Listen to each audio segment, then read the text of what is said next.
Hello, hello, hello. Welcome in, everybody. Welcome in. Thanks for being here tonight.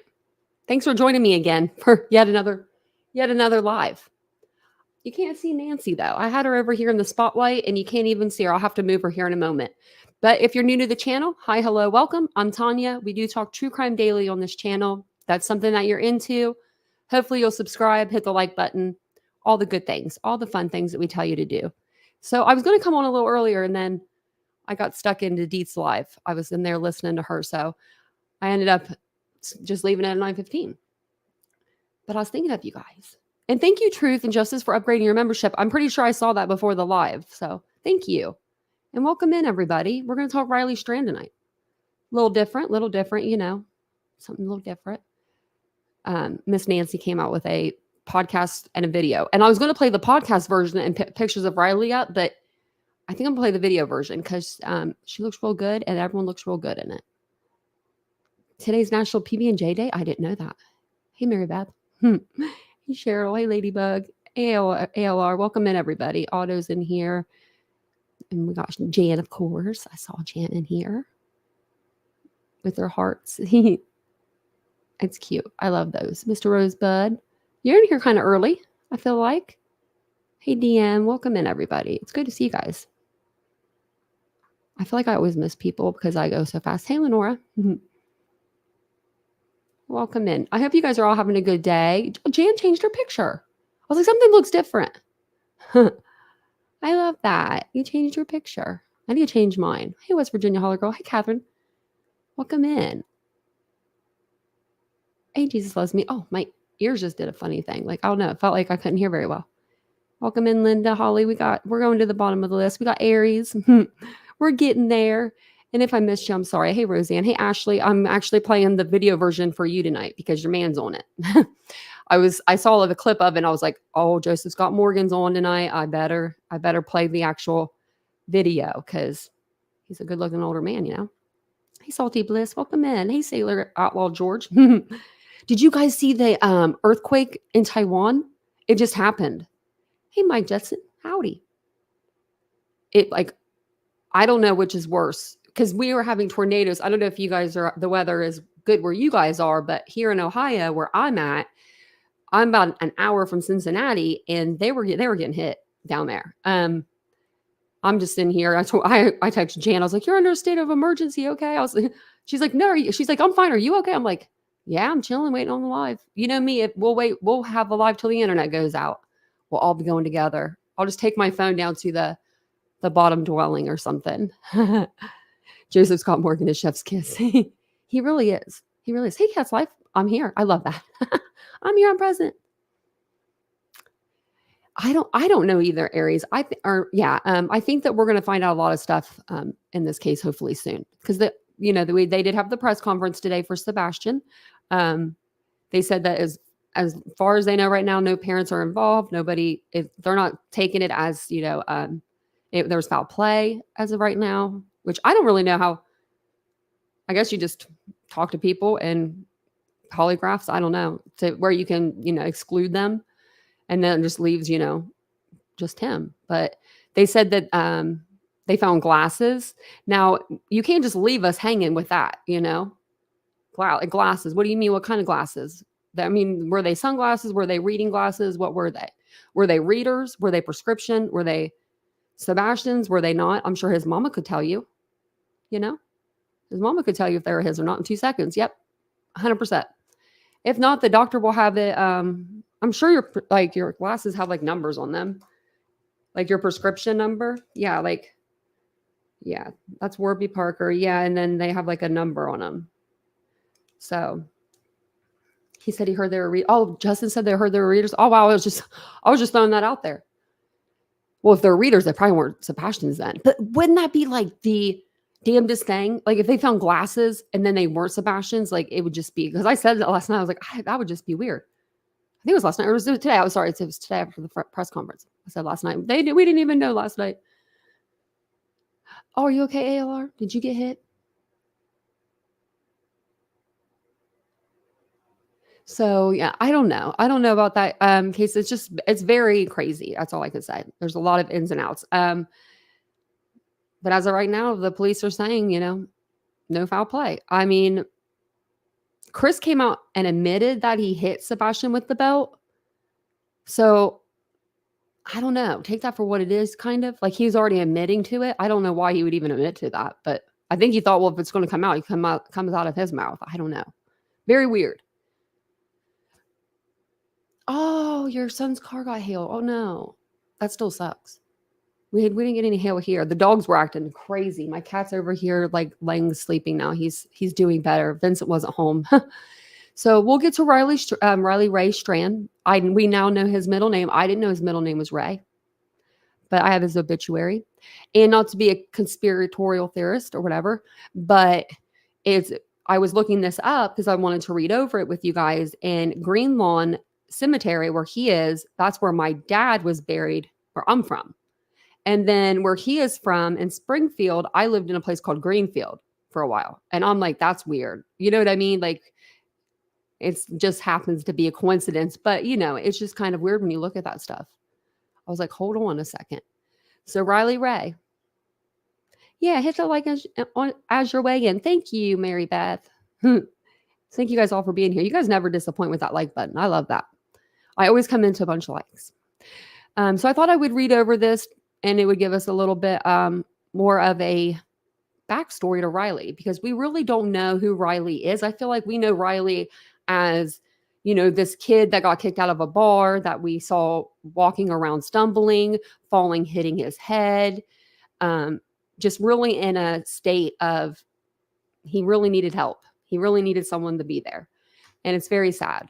It's very, very sad that he went past all those people. But it was just like another, Friday night there for them. It was just like another day, just another night out in Nashville, another drunk guy, But they are saying no, like, blunt injuries. And the only thing I don't get with that would be, wouldn't a blunt injury be like him hitting his head on the concrete? Like, wouldn't that show up in the autopsy? Like, maybe they weed that out. I don't know. But they said that it was all okay. So we'll go through that, and then we're going to listen to Miss Nancy. Hey, friend, welcome in. Aries is here. Aries said he wished had snow. No, you don't. We don't want snow. We want it to be sunshine. So this is sad. January 2nd, 2002 to March 22nd, 2024. So the day that they found him. That's,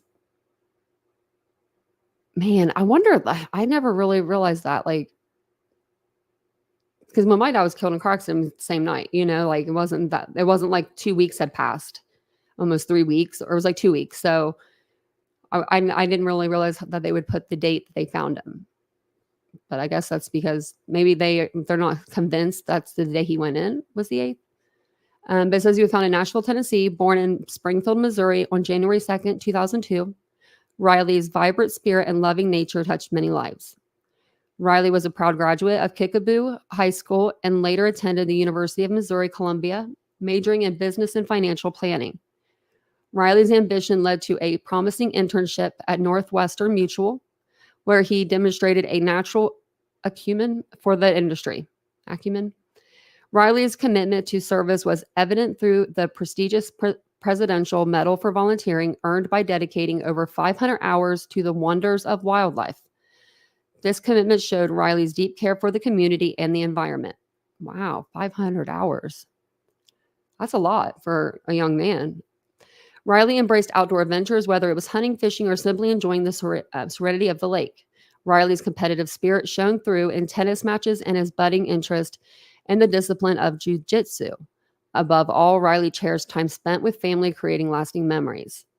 Riley had a passion for good food, from the comfort of his mom's chicken parmesan to the zest of fajitas at local favorites like El Rodeo in Boulder and El Chero in Nixa, and took particular pride in grilling a steak to perfection. He must have liked Mexican food. Riley's warm heart extended to a beloved trio of pets, Miles the Golden Doodle, Cooper the Red Heeler, and the German Shepherds, Vicky and Vin. They brought Riley joy and companionship. Oh, they added the dogs in. Riley was preceded in death by his grandfather. That should never come first. Grandfather, man. Floyd Ray Strand, that must have been where he got his middle name. That's adorable. He is survived by his parents, Michelle and Chris Whitted, Ryan and Millie Gilbert, siblings Brooke Dunbar and Brooke Hale, and grandparents Rosalie Strand, Wayne and Elaine Whitted, Deborah Gilbert, Robert and AJ Gilbert, and Clarence and Rosie Graves. Those were all his grandparents. Oh my, he was so blessed. Blessed, I tell you. Look at this. These are all, and they almost got married a couple times, because what's going on here? But there's a lot. 1, 2, 3, 4, 5, 6, 7. Am I reading that right? Man, he was blessed. Riley also leaves behind an extended family of uncles, aunts, and cousins that he was very close with and that loved him very much. He was very close to his 10-year-old niece, Henley, and cousins Jake and Chelsea, plus a 2-year-old second cousin, Cooper. And this says visitation will be held in lieu of flowers. Donation in Riley's honor can be made in the Missouri Department of Conservation. Sorry, I couldn't get that word out. Which, with details available at the funeral home. Riley often quipped, "Green makes you look good." In that spirit, we ask attendees to wear something green and dress comfortably to honor Riley's love of life. Riley Strand's presence will be profoundly missed, but his joyous approach to life and the happiness he brought to those around him will forever be remembered. Wow, that's terrible to lose somebody. Like to lose it, just to lose his son. I couldn't even. Yeah, he was starting to learn jiu-jitsu. Yeah, that poor kid. I mean, like 22 years old, go out with your friends to a bar. You get separated from your friends, and they still haven't. There's nothing going on with that bar. There should be something going on with the bar. I'm about to look the bar up. But it's just very, very strange that they kick him out. His friend walks him down, supposedly. Friend says, he says maybe he's going back to the hotel. He's fine. I'm sure that friend hasn't slept since this happened. I'm sure it's tearing them up. But they get separated. He, is just stumbling down the street. And it's so sad that we saw that. We saw him. He needed help, and none of us could help him. And can you imagine his parents? Oh my Lord, his parents. Happen to see that on the internet? No way. That's just too much, you know? The internet is too much when it comes to cases. It really, really is. It stops being about the victim. And it's just really sad. They do have, what was their gang? The one we were talking about, the Goons, Gilbert Goons. I was like, oh geez. So Riley's parents, they got the initial autopsy back, but they didn't get the toxicology yet, which I meant to look that up. How long?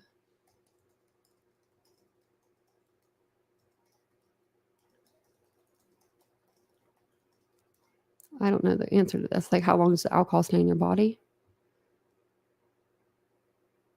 Up to 48 hours. So they're not going to really know how much alcohol was in his system. I mean, he was in there for 2 weeks. So we may never know. Also, we may never know what was in his system because he was in there for 2 weeks. If it was, I mean, if he did get rugged, you know, at the bar, then it wouldn't be in his system any longer. Unless they could test some organs, but I don't think that they would still be in there. I don't think. Hey, Joanne, welcome in. He was size 15. My brother wore size 15. Still does, but you know, I used to steel-toed boots or cowboy boots as kids. He was like, I was a kid, he was a teenager. I would trip over them every time. Big old feet.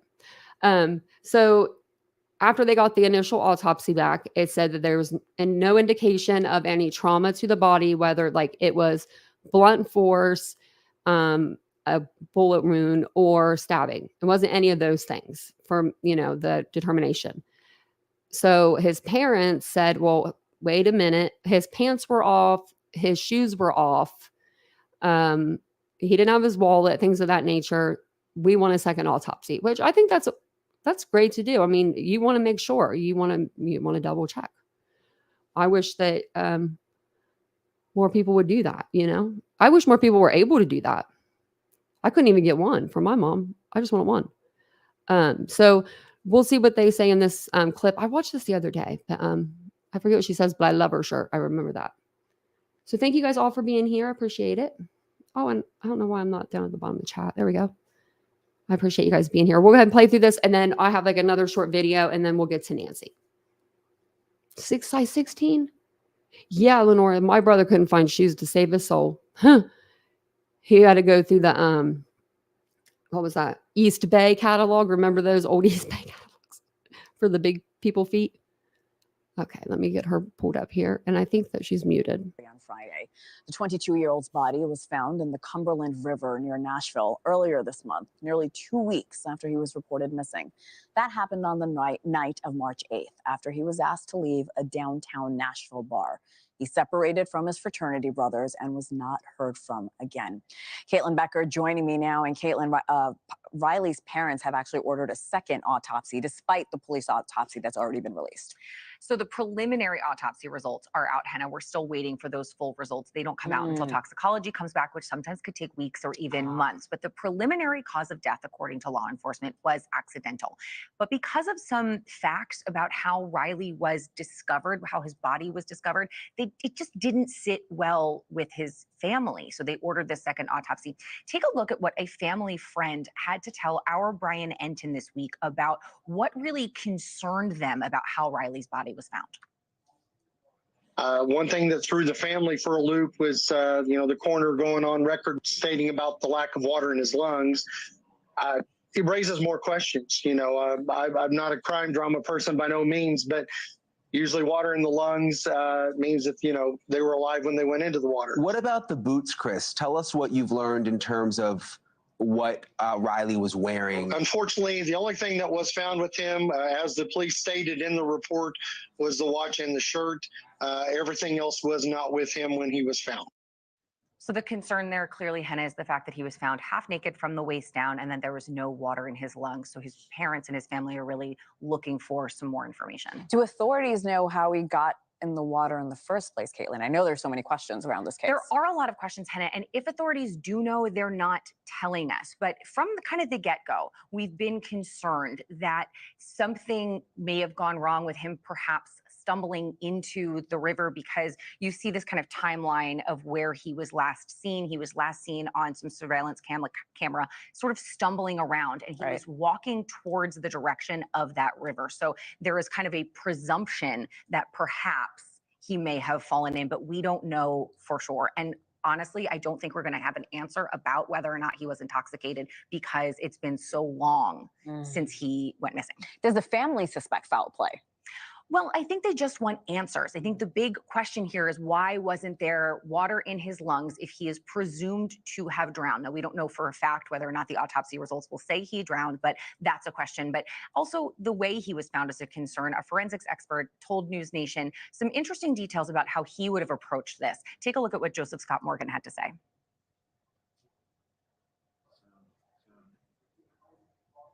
Here's a preview. Anytime that we have someone that is unclad, particularly in the lower body, it's rather provocative when you begin to think about it. And so we take a harder look at those kinds of cases, because any number of things can at least be implied. We have to follow that line of logic to its finality.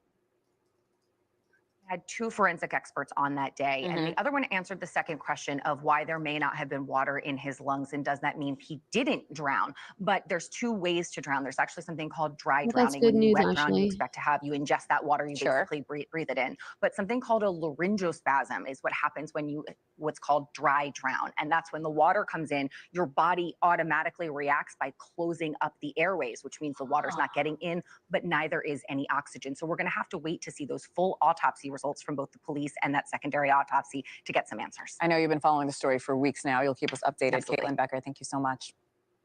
Okay. Let me just exit out of that. So okay, is there any men in here? Are you guys still in here? Are the men still in here? If you are, or if you're a woman, I mean, either way, if you're a woman or a man, would you, okay, you're in a city, right? Let's say you have to use the bathroom, right? Would you, if you were a man or a woman, I'll put myself out there, would you go down to the water to try to urinate, right? Or as a guy, would you just duck behind a corner somewhere where there's like a trash can? Just, you know what I mean? Because you got to go. What would you do, Mr. Rosebud? You're put on the spot. I mean, because that's what, I mean, guys do, they pee outside. They do. They do. I don't know why they do, but it's because they're able to. That's why.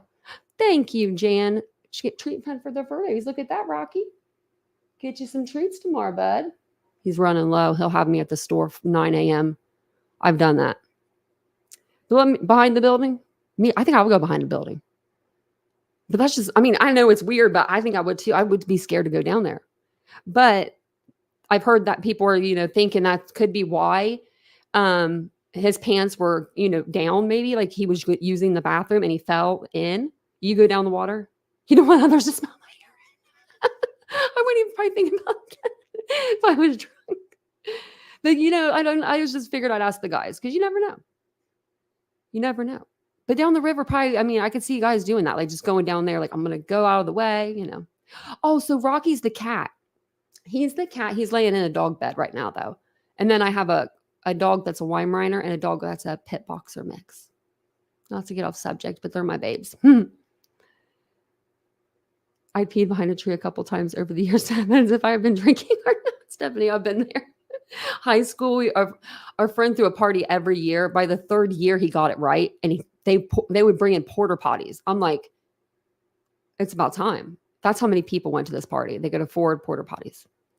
Yeah, Jan knows Rocky's a cat. You just find a spot. Yeah. I would never probably go near the water myself. But then again, I don't know. Maybe I would. I don't know. That's a good question. I'm glad I asked it. It's a good question. So Riley's parents ended up like on the 30th, before we got to where we're at now, they were wanting that second autopsy. They got it back around March 30th. And that's when they came out and they said, hey, there's no obvious signs of trauma to the body, no blunt force, no puncture wounds, none of that. So my question still is, did he not hit his head that night? Did we not witness what we thought we witnessed? Because he would definitely have blunt force to his head a little bit. That hit, that was hard. I should go back to that video. I mean, he hit the ground hard. He definitely hit his head, in my opinion. It's very strange. Let me share the screen with you guys. So this is just like a 2-minute clip, and it just kind of goes over what I just said. Sorry, it's kind of loud. We have an update now on that tragic case that we've been following here at Court TV, the disappearance of college student Riley Strain. Family friend and spokesperson for the Strain family, Chris Dingham, told Court TV that a private autopsy confirmed there were no signs of major trauma on Riley Strain's body, such as gunshots, stabbing, or blunt force, echoing what Nashville Police Chief John Drake said in a press conference after Strain's body was recovered. The medical examiner's office reviewed the body, and we've confirmed that it is Riley Strain. The family has been contacted. There are no signs of foul play at this time, according to the examination here at the riverbank. Mr. Strain still had the shirt on that he was wearing, still had the watch, and other identifying factors that helped us identify who he is. I want to say to the family, my heart and prayers go out to you all for this very unfortunate and tragic incident. I also want to say thank you to the Nashville community and the outpouring community of the outpouring support from the community in trying to help us locate Mr. Strain. Strain had been missing since March 8th after reportedly getting kicked out of a bar in downtown Nashville. He was a student at the University of Missouri and was in Nashville visiting fraternity friends. Video surveillance caught Strain walking alone the night that he went missing away from the bar. And his bank card was eventually found near the banks of the Cumberland River. Strain was eventually found and identified by police on March 22nd. They say he was still wearing the same shirt and watch that he had on the night that he went missing. But the case is still open, pending final results of Strain's autopsy from the medical examiner's office, according to Metro Nashville Police. So I'm wondering what he had on. I mean, obviously, no pants, no shoes. But did he still have on his socks? Did he still have on his underwear? I haven't heard that anywhere where they've said he's had on his underwear, he's had on socks. I've only heard that he still had the Apple Watch on and the shirt he was wearing that night. Those are the only two things I've heard them point out, other than that they got the debit card because somebody found it. But let me know if you guys have seen it, and I can go to the clip or something, because I don't know. I would think. And then there's going to be another clip I'm going to show you here in a second before we get to the Nancy Grace episode. And they're saying that they think that Riley would have been wearing a belt that night. I don't think we'll know for sure. I don't think that it shows, like, on that picture, like if we could look at it close enough. Of course, they have them all like clipped where they're not like the longer version. I'll have to look for it. Because there was one of him, I think it showed his waist. I could have sworn it did. Maybe, oh, there it is. Okay. I don't know if I can. Yeah, hold on. There we go. Can you tell? I mean, I can't tell you from this picture, but this is the only picture we got to go on. Oh, DM, I hope you're okay. Oh, I bet you just got a cold. Vincent had like some sort of sinus crap going on. We had to give him sinus medicine. He's never had that. So I can't tell if there's a belt there or not, to be honest with you. Now what I will say, buckle jeans. Now, whether they're men or women's, especially like Silvers, the brand Silver jeans, because Buckle is a brand and then they have brands in that brand. So like they have like Silver, they sell can jeans. So when that guy says Buckle jeans, he's really given us like it's a vast amount. With those jeans, I know that they do stretch over the night. Like when you wear them first couple hours, you're feeling great, you're looking great. And then all of a sudden they're like kind of starting to sag on you. Like they just do. So I'm wondering if these are old jeans and he knew that and he wore a belt, or if these are new jeans and he didn't wear a belt. But I know that those Buckle jeans, that a lot of times they require, a little belt with them. But you never know. So I can't tell with the picture. And I'm not one of those ones that'll blow it up, overlay it. and all that stuff because, I wouldn't be able to see through the shirt. There's no way. But very adorable, adorable guy. It's very sad. So his parents did say that the belt should have secured his pants on. I don't know how they would know for sure, but we're going to watch Elizabeth Vargas and she's going to tell us because I didn't get to watch this one all the way through. You believe he had a belt on, Jesus Loves Me? You think it was foul play? I don't know. I think he might have just fallen in. He was really drunk that night. I mean, really drunk. It would make sense if he was using the bathroom and he kind of fell in. That would put him down there by the river. Because if you fall off the bridge or fall off the, up from up above, you would be down in like the rocks. Like there's no water right there. Like, water goes out further. But if you're using the bathroom by the water, I could see someone tumbling in. When I think of like foul play, I just don't think of like, what would he have that they would want? He doesn't have money. I mean, he doesn't have cash on him. I'm sure he probably has a debit card. That's probably the debit card that was found. And that could be why it was found. He could have, it could have fallen out of his pocket. I don't know. I try to go around all possibilities. I can't, I don't get it. This one is a strange case. It's very strange. Thank you, Otto. Prayers for Vincent. I want to see the toxicology too, Parker, but I think that we're not going to really find out anything because they said alcohol, 48 hours out of your system. And then like rugs and stuff, they're going to be out. He was in there 2 weeks. I don't know what will show up in a toxicology, if anything, but I did look up today who was at risk of drowning, and men is one of them. Men. I don't know why men or why women don't drown compared to men, but what y'all doing, men? It says people who are intoxicated or through alcohol or drugs are being supervised by people who are under the influence. So lack of proper water safety and preventive measures, things like that. Because I was looking up all the different types, like the dry drowning, the regular drowning. Dry drowning is just like basically when your throat closes up before the water can enter. It's like a reaction your body just has. Some people have it, some people don't have it. I don't know what would be worse. I couldn't even imagine neither of that.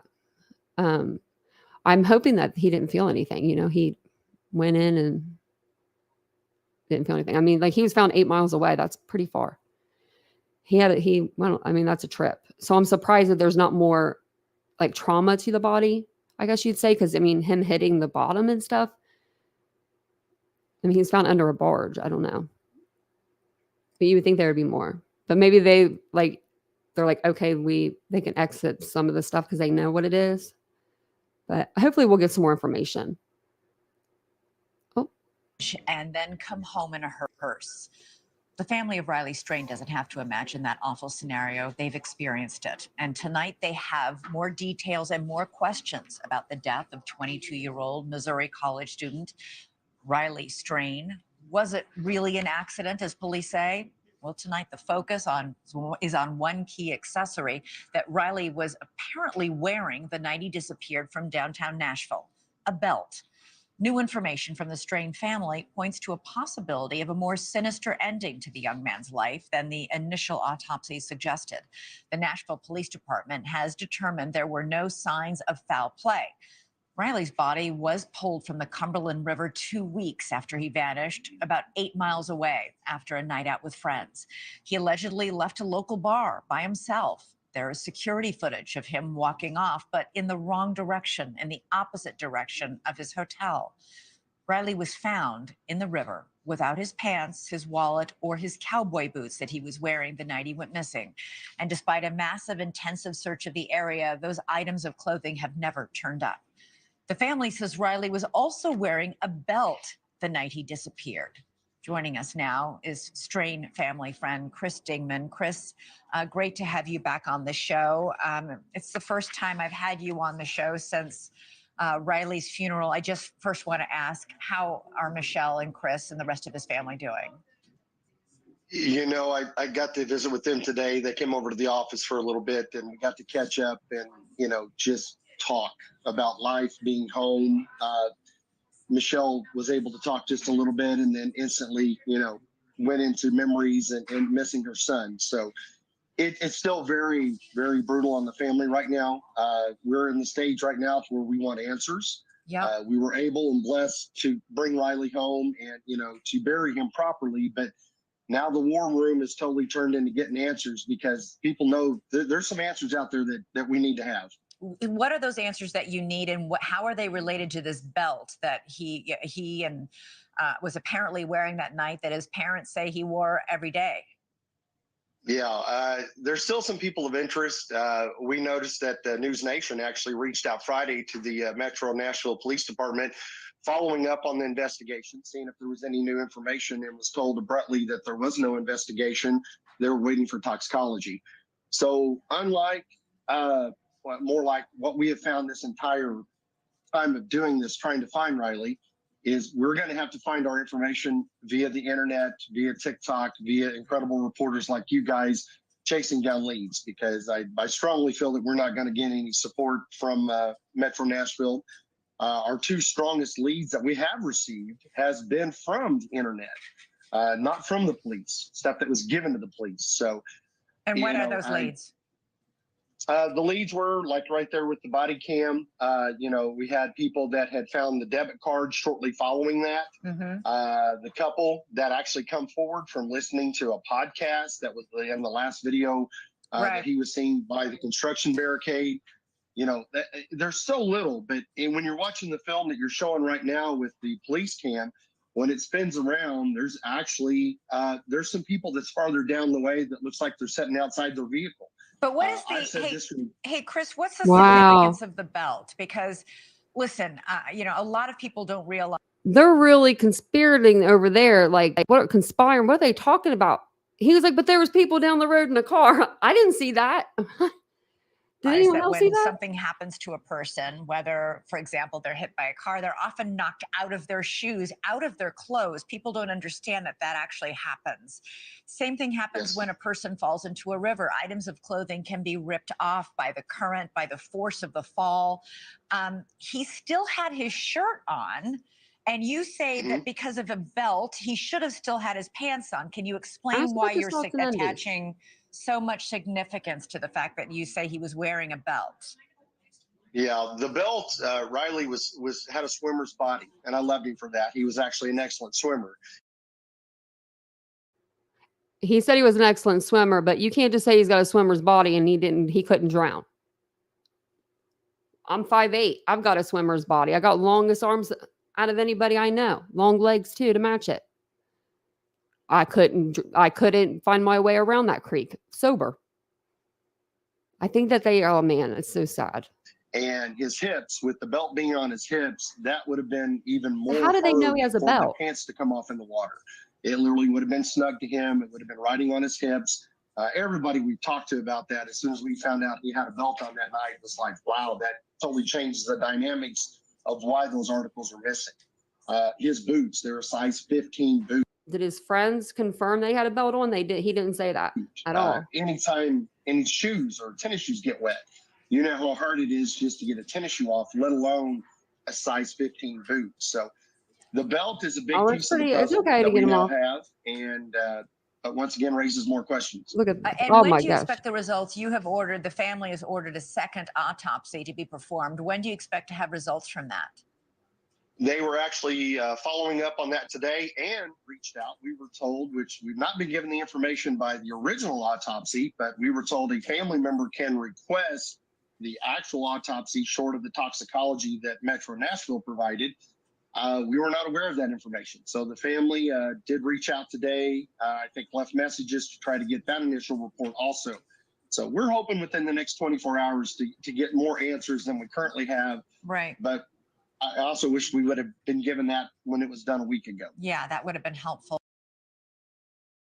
Okay, so let me exit out that for the, oh man, Nancy's pissed looking. I went to the next video and you guys can't see it, but I can. And she's on one tonight.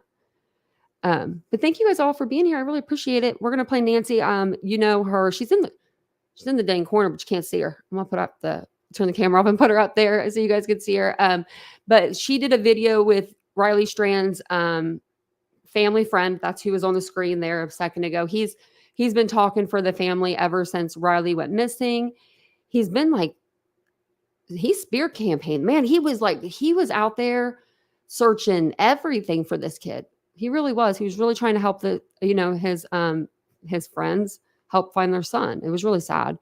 But he was everywhere. I mean, anywhere that would have him on, he was like, okay, I'm ready to interview. Let's do this, So Nancy did a video. She did one with him, Joseph Scott Morgan, and I think someone else. Look at her face. She looks so mad, but she's very beautiful in this video. But we'll go ahead. We'll watch the video version. I was going to play the podcast version, but I needed her face tonight. I needed the feeling of, Nancy. I have some type of body, but I'm only 5'2". And I need a belt or my pants will fall off. All auto. I don't really wear. Oh no, I do wear a belt. I'm lying to you guys. I do wear one. If I wear jeans, I normally wear a belt, but it's more for fashion. You know what I mean? Like not really for looks. In sunshine, that is just one of the many phrases used to describe Riley Strain. So why Welcome in, now everybody.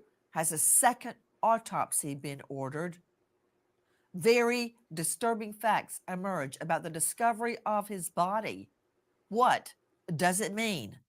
I'm Nancy Grace. This is Crime Stories. Thank you for being with us here at Crime Stories and on Sirius XM 111. A second autopsy? Why? Take a listen to Dave Mack, Crime Online. The body of Riley Strain was found submerged under a log in the Cumberland River, 8 miles downriver from where he was last seen. Strain still had on the white and black shirt he was last seen wearing, but his boots, Dang pants, robot. and wallet were missing. Officials say it's not uncommon for clothing to come off drowning victims in the water. The initial autopsy report says no sign of foul play, but the family has ordered a second private autopsy, saying no water in his lungs raises questions about drowning. The claim that the coroner noted the lack Adorable. of water in Strain's lungs has not been publicly confirmed. That's a problem. I wish we could see in that picture if he was wearing a belt, but you couldn't see. Death by drowning, but no water in the victim's lungs. You know what? Let's don't put the cart before the horse. Let's start at the beginning to figure out what, if anything, we can, based on the knowledge that we are learning from the autopsies. How did it start? Listen. What's the exact location of your emergency? Yes, ma'am. I'm at 1740 61st Avenue North, Nashville, Tennessee. I just 61st Avenue North in the nation's office of Centennial? Yes, ma'am. Okay. And what happened? My company works on the river. I have just found a dead body. I believe it to be Riley. Oh, you know what? No matter how many cases you investigate, you prosecute, you cover, when you hear that, it stops you in your tracks. After all the searching, all the prayers, all the maneuvers, to hear that, I found a dead body. I believe it to be Riley. Joining me and all-star panel to make sense of what we know right now. But first, to a special guest joining us, very dear family friend, family spokesperson for Riley Strain's family, Chris Dingman. Chris, thank you for being with us. If you haven't seen his family, like his parents, watch the last press conference. They're bless them. They were just so sweet. Thank you for having me this morning. Chris, I know the family is coming off a very emotional funeral, and that milestone, I guess, is something you have to go through to move to the next point. But I'd like to address the evidence, the forensic evidence, to try and analyze what happened to Riley, because I find it very difficult to believe he fell in the water. Nobody knew about it, heard him yell, nothing at all. And then he turns up without his pants on, his boots, his wallet, all missing. I have a problem with that. I've got a big problem with that. I know you just heard the 911 call. Chris, how did Riley's family discover a body had been found? The family was actually notified via a reporter pre the police calling us, letting us know that they had found Riley, it's not, I guess it's ironic that They most called of him. our information has come from the media and not the police, but that's my personal opinion on this. Hold up a second. What did he say? Is he trying to say that they found out through the media? No way. We're going to go back a little bit. We're going to hear him. Riley's family discover a body had been found? The family was actually notified via a reporter pre the police calling us, letting us know that they had found Riley. Oh, that's not a good look. That's not a good look. Not at all. They should have been at the house. Oh my gosh, but I'm sure that news travels fast, but they should have been at their home. They should have had a cop sitting outside their house at all times. So when they call that cop, he can go in and just give them the news. They found Riley. That's insanity that they would find out through the media or through a telephone call. I could not imagine. I couldn't imagine. Although I have a crazy thing, PTSD thing from knocking now because the cops knocking after my dad, was killed. But I mean, the knock-in is terrible, but I mean, the silence is probably more deafening. It's not, I guess it's ironic that most of our information has come from the media and not the police, but that's my personal opinion on this. But yeah, we were notified just literally moments before the police actually notified that it had not been verified, but they were pretty sure they had found Riley, which, put the family in a spin at that moment. They had been searching so hard for a positive ending, but also had ultimately found the ending. Yeah, I'm taking in everything that you're saying, but that feeling, that hearing those words is something that stays with you the rest of your life. I know that. When I first heard that my fiance was dead, I really didn't believe it. My mind was playing all sorts of games if I can get there, maybe there's been an accident, I can fix it. Where is he? I'll fix it. And it wasn't until I saw my pastor Wright Bernstein funeral home that I realized what was happening. And then it took me a really long time to take it in. Who answered that phone call? His mom or dad? Actually, it was a joint call to the family. His stepdad and mom was at the house. Ryan, his dad, was already out, had just left the house, I think, to go towards the boat to get on it to search. And I was leaving the house, and we noticed that, that they'd gotten an important phone call because they got quiet, but we had to go chase down some leads. So, I hate that feeling, Chris. Chris, I hate that feeling. When there's buzz going on, all of a sudden somebody's on the phone and everything gets quiet, and you're like, what is it? Yeah, we were chasing the lead. Mom and who else on the phone? His stepdad, Chris, the other Chris. Yes. That's a shame. So did his mother expect this, or was she completely floored when she got the news? Michelle, both. At one point, we did have a family conversation of the bad outcome that could happen. She was prepared, but only as you can prepare a mother that's missing her cub. She knew that with the days that went by and the lack of evidence and the lack of stuff that was being generated in Nashville itself by the police department, that it may not have a happy outcome. But she never gave up hope to find her son. We never gave up trying, and we were blessed with the media getting Riley's story out, generating the leads that we needed. Because at that point, literally, the media, the social networks, is the only leads that we had been given, period, as to what had happened to Riley. Guys, again, thank you for being with us. As this family mourns the death of Riley. I want answers. So far, we keep hearing that his death, quote, continues to appear accidental. But, you know, I don't get it. I don't get it. Ben Powers joining me, high profile lawyer, joining us out of this jurisdiction at legalpowers.com. Ben, thank you for being with us. Why would they say it, quote, continues to appear accidental when he accidentally threw his pants, his shoes, and his wallet and fell in the water? That doesn't make any sense. Why are they saying that? Well, so when it comes to the medical examiner making that type of determination, what they're looking for is clear signs of trauma, you know, a gunshot wound, a clear stab wound, something like that. And the medical examiner's determination of no signs of foul play or no signs of trauma consistent with foul play is a determination that's not static, it's fluid. So if new information is developed, new information comes forward, witnesses come forward with whatever they may know, that can definitely change the determination that the medical examiner makes.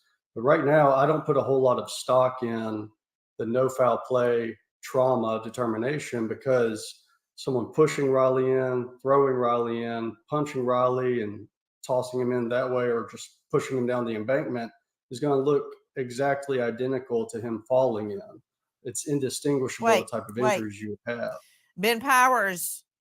Oh man, the hand was going. I hate everything that you just said, and I'm going to tell you why. Oh my God. But I need backup.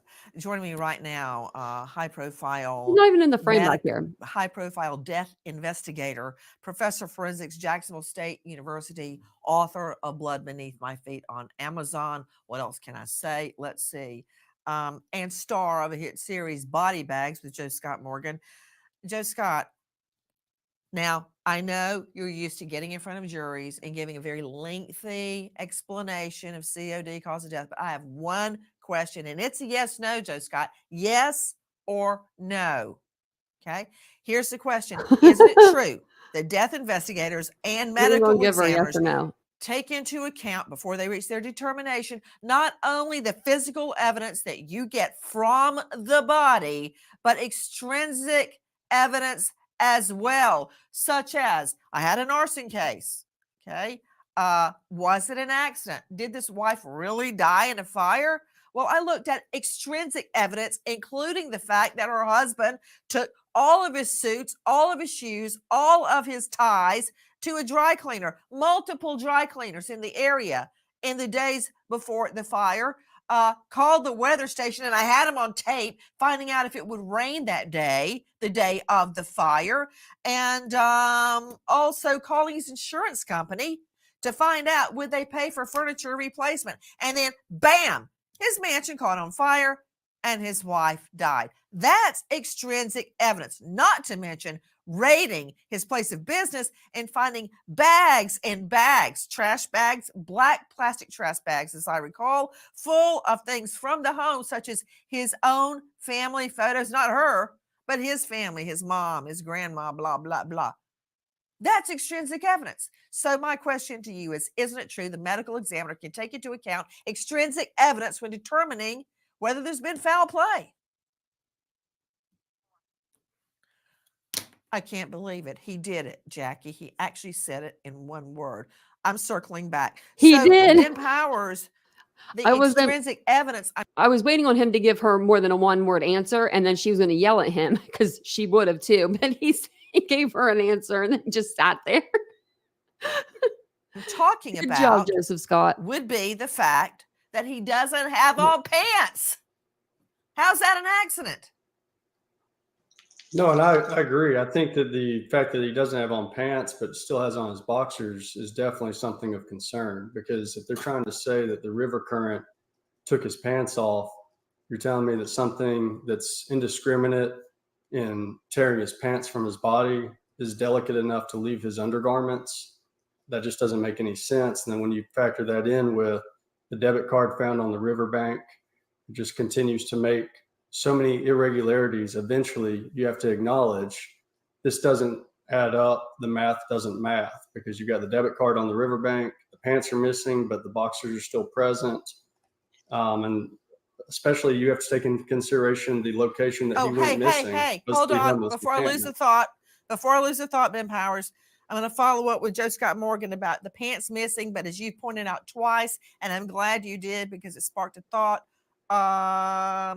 If the current had somehow dragged his pants off, why not the boxers too? If the current was that strong, I don't know that I've ever seen a drowning case where it literally pulled your clothes off. Hold on just one moment. I want to go to Dryden Quigley joining us, investigative reporter, WSMV4. But first, let's get some more knowledge before we reach a conclusion. Take a listen to more of the 911 call. What else do we learn about the discovery of Riley's body? Listen. And you said you guys found a dead body? Yes, ma'am, in the river. We unload barges at this facility, What does it and look I was like? checking around my dock. It's definitely got a person, hair, black shirt, kind of like a white, muddy looking on the front. It's face down in the water. Shirt? Yes, ma'am. It's a Caucasian.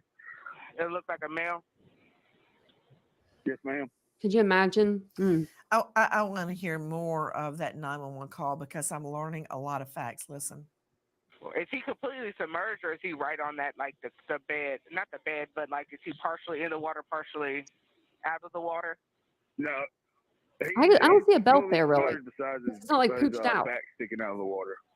I actually had to move a log off of the head to confirm it was a body. Okay. I have this call up, and I'm gonna get somebody out there. Okay. No, all right. I'll meet them up top. I'm gonna make my way up from the river in just a few minutes. Okay. All right. I'll let you go. All right. Thank you. I'm very intrigued, and I want to know if everybody else has noticed this as well. Let me just throw it out to Joe Scott Morgan. This has nothing to do with the body, but you and I have listened to a lot of 911 calls, as I'm sure you have too, Ben Powers, in court. Why do the 911 dispatchers always like, what? Huh? It's a dead body. They're like not even worried. They're trained to be like that. But I understand what she's saying. Like they really are like monotone sometimes. I couldn't be a 911 dispatcher. You have to have like thick skin, balls of steel, because you're going to be hearing somebody on the other line. It's like they could be having their worst day of their life. They're calling 911. You're having a hell of a day, to be calling 911. Does anybody And notice maybe that they act like beside me? monotone. No? Yes? They- Anybody? No, I mean, when you hear her responses, Dreamcatcher. Nancy, you have to understand she's got other calls that have been coming in. All right. This is not separated from her. She has to survive in the environment that she's in, and she has Please. to remain. No, I Other mean, calls. Oh, there's a fire hydrant running on Main Street. Ooh, I see a car accident. They look like they've hurt their neck. Okay, you know No, what? she's- That's what you've got for me. She's taking no, other I've got calls, so more. she can't I've really got get more if you want to invested. hear it. I No, do. she's In a dealing with things nutshell. like domestic violence calls, those sorts of things, maybe armed robberies. We're talking about anything. Nashville's a big town, Nancy. And so she has to deal with a lot of things. She cannot have her voice going up and down in these sorts of things. She has to maintain calm during the midst of this.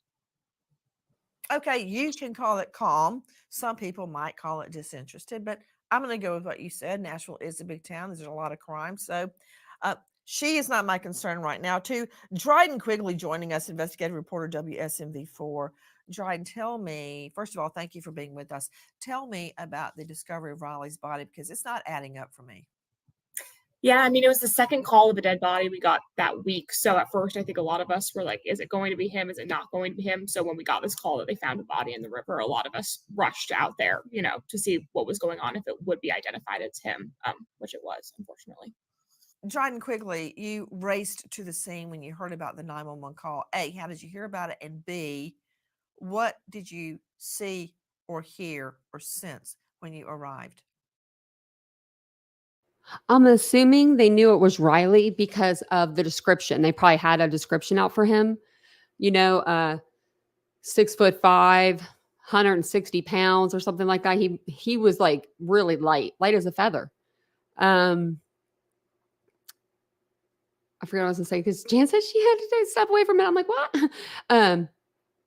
I don't know what I was gonna say, but that's what I was saying. So like the people that are on the barges, like the workers, I'm sure that they're not used to, but some of them have seen a floating person before. Obviously, there was a couple people in the time that Riley was missing. We were like, oh, they found somebody. It must be him. Oh, they found someone. It was like a woman and a man or something. But yeah, it's very weird. Very, very tall, very lean. They probably. Maybe they probably knew maybe right away. Oh, that's so terrible for them too. I mean, everybody. So I myself wasn't on the scene. We had sent another reporter there first, but I know that when he got there were a ton of police officers there. They weren't able to go exactly towards the water, but they had a lot of officers. I think the feeling was that, it was going to be Riley this time. Just want to reiterate how thankful we are for everyone and how much we appreciate everyone's support and love and prayers because we feel them. We felt every one of them, every single one. I just ask that you mamas out there hug your babies tight tonight, please. Please, for me, just hug your babies tight tonight. And again, thank you. Thank you for sharing our story. I don't know how Riley's mom, Michelle, even had the strength to stand up in front of microphones and speak to the public as articulately as she did, bringing home not only has she lost her son, but now that he's been found, just to bring him home. So many questions. You know what? Let's hear part of that 911 one more time. There's something very significant there I want to analyze. Is he completely submerged, or is he right on that, like the bed? Not the bed, but like is he partially in the water, partially out of the water? No, he's fully submerged besides his back sticking out of the water. I actually had to move a log off of the head to confirm it was a body. Okay. I have this call up, and I'm gonna get somebody out there. Okay. No. I'm not going to keep stopping it, but obviously, it's a body, even if it has a log on the head. You can see the body part. Are you kidding, dude? You could see just to confirm it was him, probably took the log. Man. So apparently there was like debris on him, keeping him down. All right. I'll meet them up top. I'm going to make my way That current up looks the river strong. in just a few minutes. Okay. All right. I'll let you go. All right. Thank you. Chris Dingman is with us, a very dear family friend and spokesperson for Riley Strain's family. They have a GoFundMe at Riley Strain. Chris, the details that we're hearing, that his head was lodged under a log, that his boots, wallet, pants missing, but especially hearing on the 911 call that his head was lodged under a log. Are those facts that the mom, Michelle, knows? Is she? It would break my heart to hear those facts. I don't know that she's ready to hear that. We actually, as a collective group in Riley's War Room, kept a lot of stuff from Michelle, just because as you deal on a daily basis, and a lot of people on the panel today, it's a dark world out there and people like to do cruel things. So I am unaware at this moment. I don't think Michelle knew the graphic nature of how Riley was found. The War Room, the dads, the uncles, etc. Yes, we were quite aware of it. And the wild part is Ryan, Riley's dad, actually was at that location, and they pinged it that night at like 11 or 12 o'clock that night in the boat as a possible location to search with the dogs. I do know that. Wow. What? That's new. So they pinged him there that night. What? Sir, we got to go back a little bit. Because like he's saying that like his cell phone pinged that night, like in that same spot. So they should have checked that night or that area that maybe they were getting there. I mean, but it's been 2 weeks. Let's see what it says. Etc. Yes, we were quite aware of it. And the wild part is Ryan, Riley's dad actually was at that location, and they pinged it that night at like 11 or 12 o'clock that night in the boat as a possible location to search with the dogs. I do know that. So they pinged. Or is he meaning a cell phone, or is he meaning the dog? Like the dog sent? Because we know that your phone could be submerged in like 30 meters for like 30 minutes or something. And your watch, Karen Stark actually, I'm joining sorry, us your watch. now, high-profile TV, radio trauma expert and consultant at KarenStark.com. If you're looking for her, that's Karen with a C. Karen, thank you for being with us. It's bad enough when the one you love, you lose them, they die. But then you find out about a traumatic death. And as you and I have discussed many times about Keith, you think, oh, did they feel what happened? Did they know what was happening to them? What my point is, did they suffer? What was that like? And then you find out it could have been wrongdoing on someone else's part, such as a murder. It's overwhelming. I don't know how. And, Karen, I thought I knew it all when my fiance was killed, but now that I have the twins, I can't even imagine what Michelle is going through. And now this and the confusion about what really happened to Riley. I mean, I'd rather know, look, he was rolled by some homeless people. We don't know who yet, but his pants didn't just float off in the water. That's not what happened. And I don't believe they or or other items have been recovered yet, which you would think naturally they would follow the current where the body went, right? Well, they haven't. So where are they? What happened? So without knowing the truth, you're kind of left in some horrible purgatory, some limbo where you don't know what happened to them. Nancy, if you think about what happened with you with Keith, right, the more details that you're able to have, even though it's horrific, it's just, you want to know exactly what happened, because your imagination just keeps going. It's not like you could let it go. This is traumatic. Your child is dead before you. It's not the way it's supposed to go in the world. And so here you are with this situation, and you're told that his pants are off. Well, they say that you can't take pants off if you're in the water. He couldn't do it himself. His boots were off. They found the cards. So the more details that are confusion, that he died by drowning, but no, maybe not, the harder it is. And they need to have the beginning. Look, they will never heal from this. You know that more than anyone. But the beginning of some kind of process to make them be able to live with this, they're not having that right now. The body of Riley Strain was found submerged under a log in the Cumberland River, 8 miles downriver from where he was last seen. Strain still had on the white and black shirt he was last seen wearing, but his boots, pants, and wallet were missing. Officials say it's not uncommon for clothing to come off drowning victims in the water. The initial autopsy report says no sign of foul play, but the family has ordered a second private autopsy, saying no water in his lungs raises questions about drowning. The claim. I didn't want to interrupt it, but I have something to say really quick. So I remember I was going to look up Luke Bryan's bar and see if there was any, like anything going on with it. Well, I'm scrolling through and there's literally nothing about Riley Strand on there. It's all like his Instagram, his food and drink beverage, like his restaurant. I'm wondering if they paid to get Google to like knock off some of these stories to where it doesn't look as bad for the bar. Because I'm looking at it and I'm like, what? Like there's one place and it's called Stereo Gum. I never even heard of that news place before. Very weird. So I just want to tell you guys that so I didn't forget. I'm going to keep looking.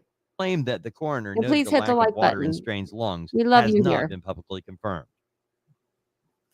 Joining me an all-star panel, but first I want to go to Joe Scott Morgan, professor of forensics, Jacksonville State University, and death investigator. He has investigated over 1,000 deaths.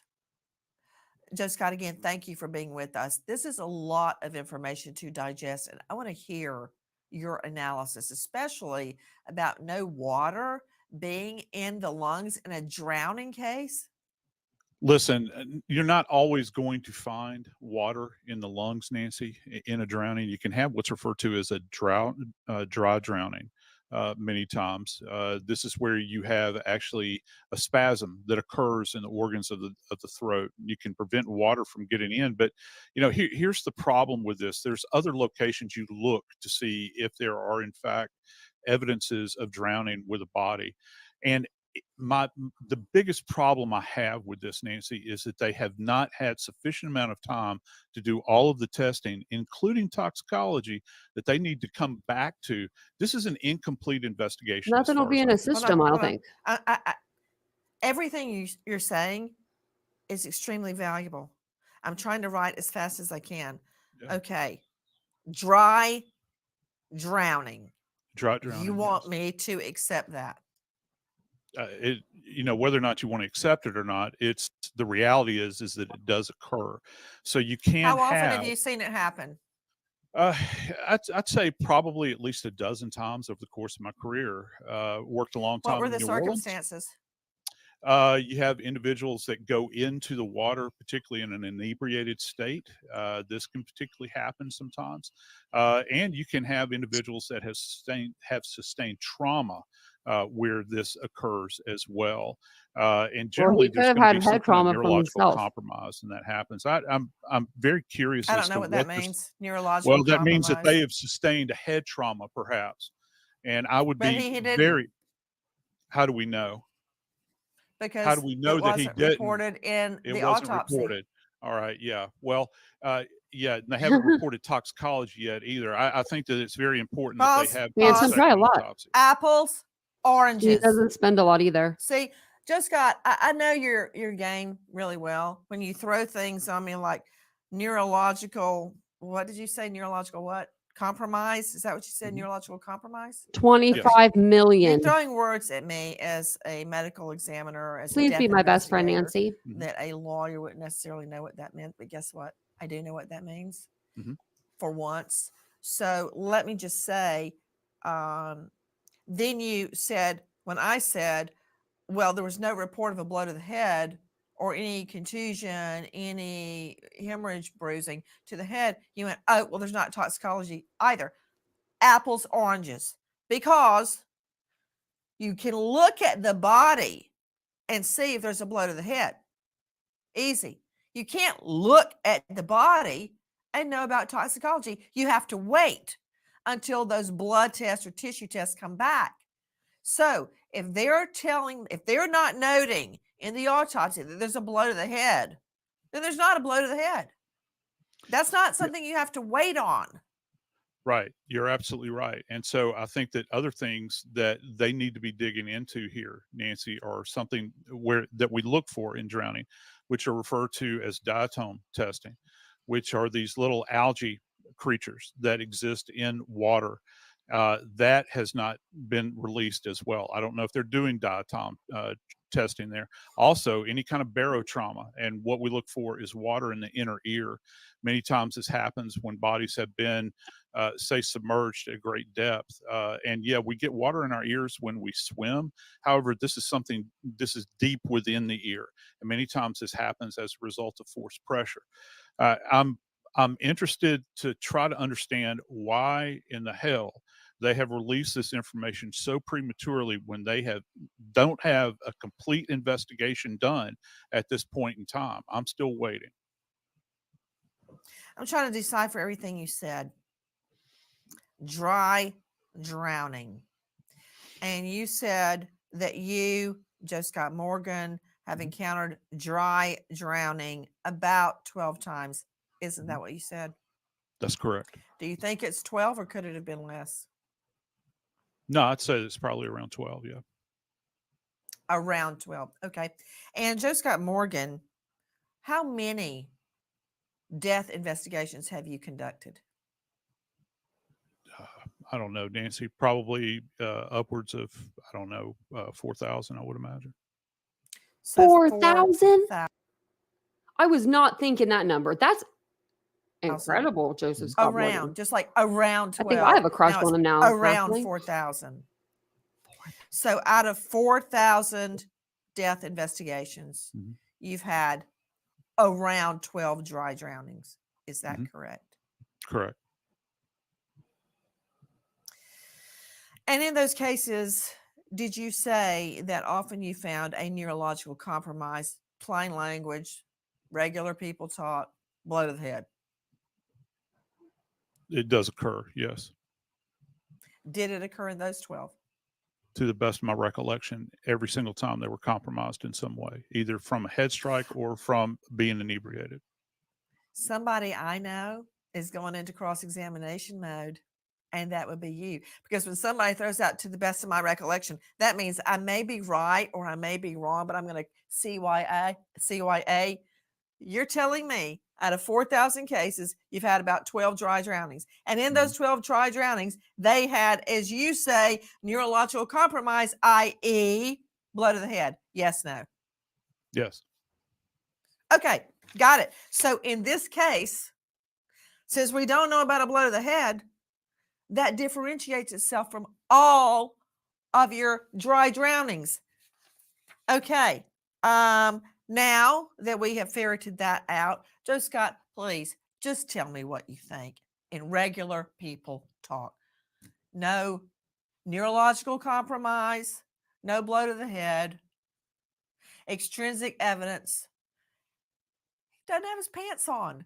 Boots would have just dragged him down to the bottom. His debit card I is don't up think near so. that homeless Not his man. boots. I don't They've understand. had people weighed down before and they've come up because the gases and stuff. So I'm going to disagree, Nancy. Oh gosh, she's going to come after me. She's going to strike my video. I don't understand what First dragging time him ever. down to the bottom has to do with the condition in which his body was found and He's where very he was handsome, found. Deb. It His is voice possible is for nice. boots to come off. I have a real problem with pants coming off, though. I also don't know if his pants were belted as well. That has not been addressed at all. And here's another thing. Those clothes would have had to have come off early on, Nancy, because as the body is in the Cumberland for this protracted period of time, I think we're looking at a 2-week period.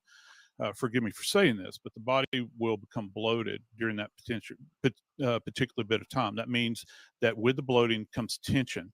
And so the body begins to swell. So the probability of the pants coming off as he's been in there for a protracted period of time would not have happened at the end or prior to the discovery. It would have had to have happened prior to. All right. So I think that that's something else that needs to be factored in as well. Okay, that is the Joe Scott Morgan you're hearing right there. That is the renowned professor at Jacksonville State University and the author of Blood Beneath My Feet. I need to and read the that. star of Body Bags with Joe Scott Morgan. But I want Everything it you read just to me in said Joseph Scott's is voice. brilliant. I didn't even take notes because I wanted to drink it in what you just said. The one thing I did manage to write down 2 words. I didn't want to miss anything. And what you just said is critical. Were those pants belted? And you said you guys found a dead body? Yes, ma'am, in the river. Don't look. I don't know if he has a belt on there. I'm trying to look at all these pictures We are no barges at this facility. What does it look like? because I feel like he would always wear a belt. If he wore a belt, he'd always wear it. You know what I mean? Like, so keep your eye out on the pictures. Got a person, hair, black shirt, kind of like a white, muddy looking on the front. It's face down in the water. Yes, ma'am. It's a Caucasian. It looks like a male. Yes, ma'am. The suggestion that this young man died of a dry drowning doesn't make any sense compared with the extrinsic evidence that we have learned. To Dryden Quigley joining us, WSMV4 there in Tennessee, explain to me where the body was found in relation to all the other points of interest, specifically that homeless encampment. Yeah, so that's right where he went into the water. So you're walking along this kind of the road on your right side is going to be this steep slope into the river. There's no way that he was walking down towards that river. But there are some homeless camps, kind of perched along it, but it's very wooded down there. So if he would have had to fall or, yes, been pushed over kind of the edge into that water. And then his body was found a few miles down the river from where he supposedly went in, or where he was last seen on camera. Chris Dingman joining us, the family spokesperson and very dear friend of Riley's family. Chris, what does all of this mean to you and the family? It's once again, we have way more questions than answers. And to answer one of the panelists, I did confer with the family last night. Much like my son is the same height as Riley, and you've seen the pictures of him. The boys wear belts because they have swimmers' bodies in essence. And there's very, very, very good chance Riley did have a belt on that evening. Where the location it went in, I'll be honest with you, I'm a very avid outdoors guy, and it's extreme terrain at the homeless camp area, let alone the sheer drop-off area where the credit card was found, the debit card. Those two girls got down there to find the card. I mean, it is more a drop-off. confusing questions from the police officer's body cam. If you timestamp it to where the detention center picks back up, where Riley is no longer seen in any videos, there's numerous people on little scooters. They're also walking. That's in that time era that, somebody, it wasn't like it was 3 o'clock in the morning, everybody went home. There are people, cars driving by. We even had one of the gentlemen say that I saw 2 Teslas setting in the police cam footage for the body cam. They run video 24/7. I still personally think that somebody knows something. Whether it was a homeless person, a person visiting from out of town, who. I think there was too many people that was in that area for it just to go unnoticed. That's my personal opinion. Agree. Joe Scott Morgan, why was it so significant to you to find out whether Riley was wearing a belt? And now that we believe we have the answer from Chris Dingman that he was, what, if anything, does that mean to you, Joe Scott? It means, Nancy, that it would be much more, it's more plausible, I think, the potential exists, as Dr. Bass has said, I think previously, that the pants may have come off, they could, but if they were belted, it would be a much tougher hill to climb, that the water would just simply pull them off. Because as was mentioned, this young gentleman is tall and slender. Those pants are not going to stay up. He has to have them belted. And again, when you combine all of these things, I worked a lot of cases, Nancy, where people's shoes do in fact come off in the water. The current generally facilitates that. But when you have pants that come off, that's a completely different animal at that point in time. That's what, leaves me with more questions than answers here. Dry drowning is also known as laryngospasm. As Joe Scott was saying earlier, how your larynx will spasm, but would that spasm last long enough? If it unspasmed, would he ingest water? And if you drown, I thought the reason you drown is because your lungs are full of water. So how can you drown without your lungs being full of water? You can drown without the water present in your lungs, because if you'll just think about, which we cover a lot of these cases, Nancy, asphyxial deaths, you're essentially depriving your brain of oxygen. And so that's going to be compromised. If he has any substances on board, that's also going to be another compromising position. But as I'd mentioned just a moment ago, and I think that this is important for them to explore, he would still take on enough water if it could get into the peripheral system. That means out into his organs, into his bloodstream, and even in, yes, to his bone marrow, where you're searching for diatoms. We take samples of these areas of the body, and you do an acid, what's referred to as an acid test on these areas, and you look for these little creatures that only exist in waterborne environments, and they kind of spread out. We do this in drowning cases with great frequency, and so I'd be curious if they took the time to do that. And that's only something that happens in the antemortem state, Nancy. That means it doesn't happen post-mortem. You have to take these on, and they have to be shunted off into the peripheral system at that point in time. So I'm still waiting on that, just like we're waiting on toxicology. Chris Dingman, you inferred that people have been embedded into the homeless community to get information. Did they get any information?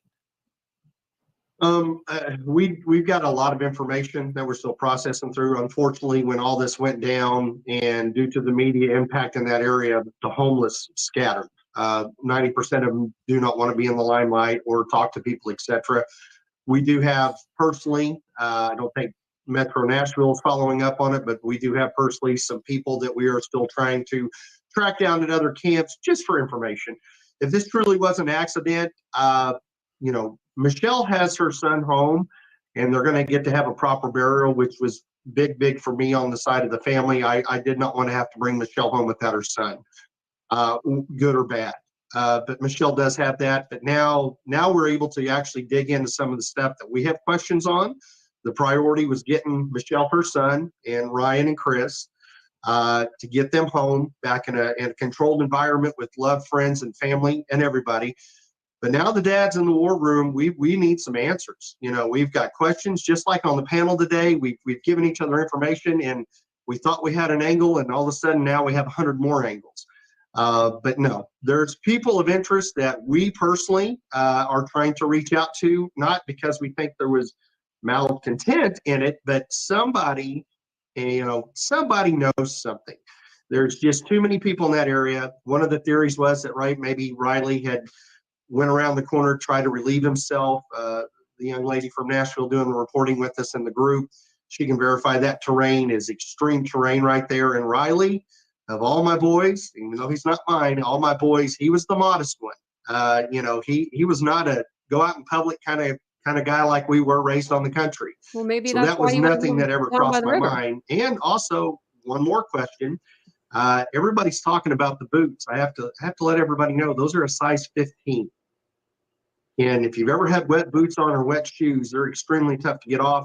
That young man had a size 15 shoe on. So It doesn't matter the size of your feet, I don't think. Your feet kind of match up to your body. Do you know what I mean? Like my size 8.5 shoe, I don't think that a size 6 would come off any quicker than a size 8.5. Like it's the length of your foot. Do you know what I mean? Like, does that make sense? And does that make sense to you guys in a way? Like, it just doesn't sound like, it sounds like any shoe would come off of anybody the same amount. It doesn't matter if it's size 15 or if it's size, 8.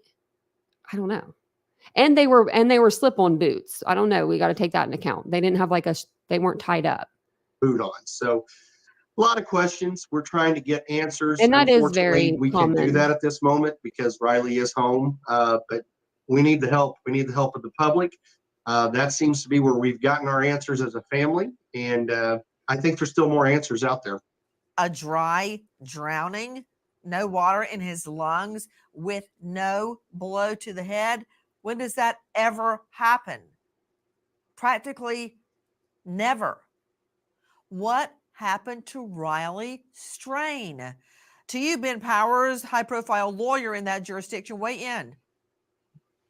So for me, the thing that stands out is the commonality of the things they're missing: the boots, the pants, and the debit card that's discarded. Those are all things that are valuable to the encampment where he went missing. The debit card may have been discarded because you have to go use it, and to use it, you have to go be on camera using it. And so it's too much risk potentially. It doesn't have intrinsic value like the pants and the boots that are missing.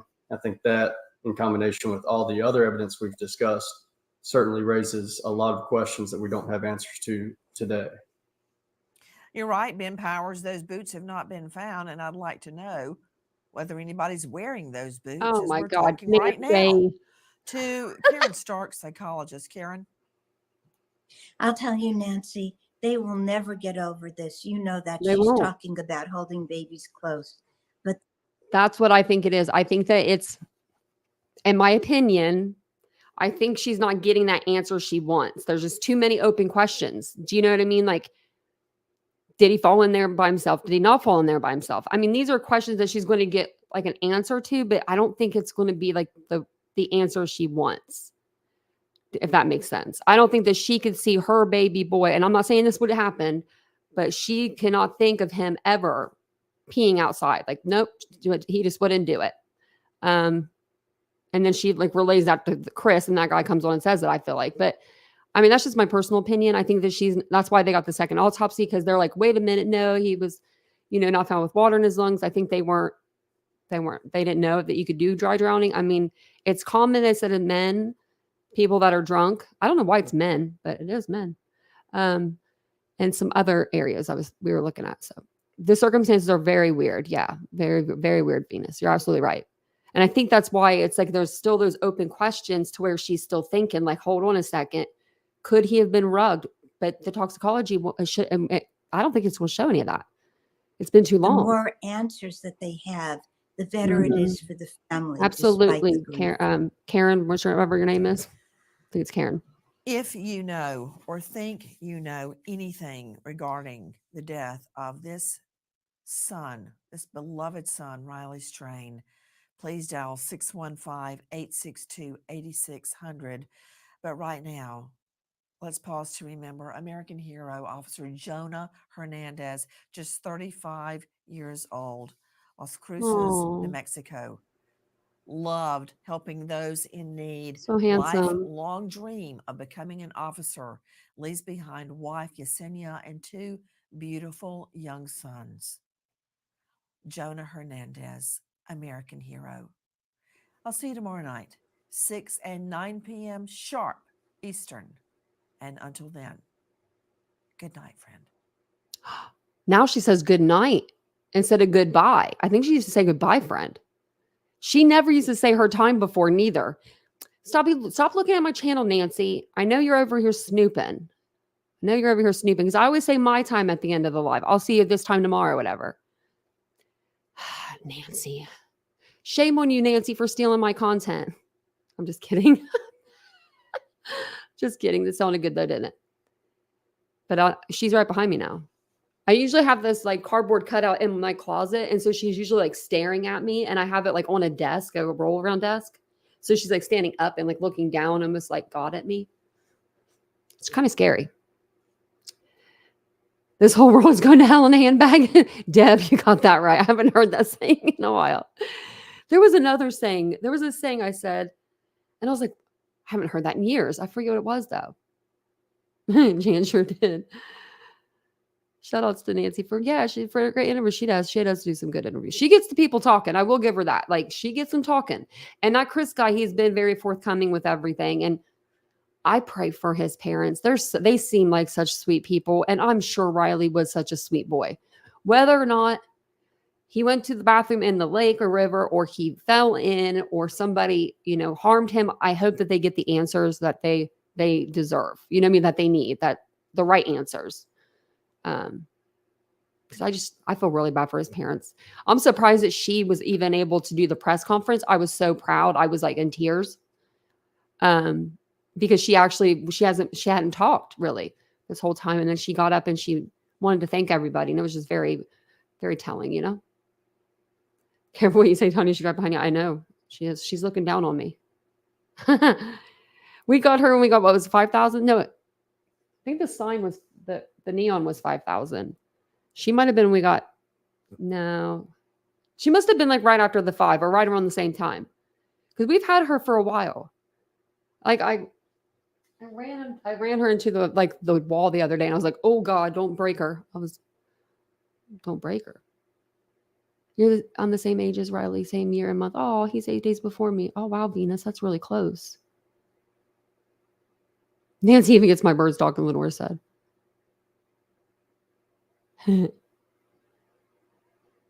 Yeah, Mary Beth, I'm sorry you're going through all that shit. That's stupid. I would go get a pillow for you if I was there. Just think about rip that pillow. And then when he wakes up, you're like, what's wrong? I mean, can you hear me right now? I'm telling you, I can tell you what to do. I can tell you how to get it. I'd be damned. Vincent likes to do that, but he doesn't mean to. Like, he always puts a pillow like on top of him instead of putting the blanket there. Like, he'll fall asleep in the bed. I'll go out there and he'll be sleeping with the pillow on top. I just take it. I'm like, thank you. I'll be taking that. Oh, that's awesome. They still have protection. Oh, that's awesome, DM. That's good news. That's really good news because having insurance is terrible, or not having insurance is terrible. I just had to renew, like, I'm getting ready to renew mine. And I'm always terrified that like they're gonna tell me like you're not approved for it. And I would be broken. I'd be broken. Oh, Aries, I didn't even see your comment after I made that comment about the hypnotic surgery. I probably freaked Aries out. I had a hypnotic surgery on my eye. You're awake, but you don't feel anything. You can either stay awake or you can go to sleep. That's like an option that they give you. But when they're doing surgery on your eye, you don't get that option. You're awake. You're awake. They were listening to Bruno Mars, Uptown Funk.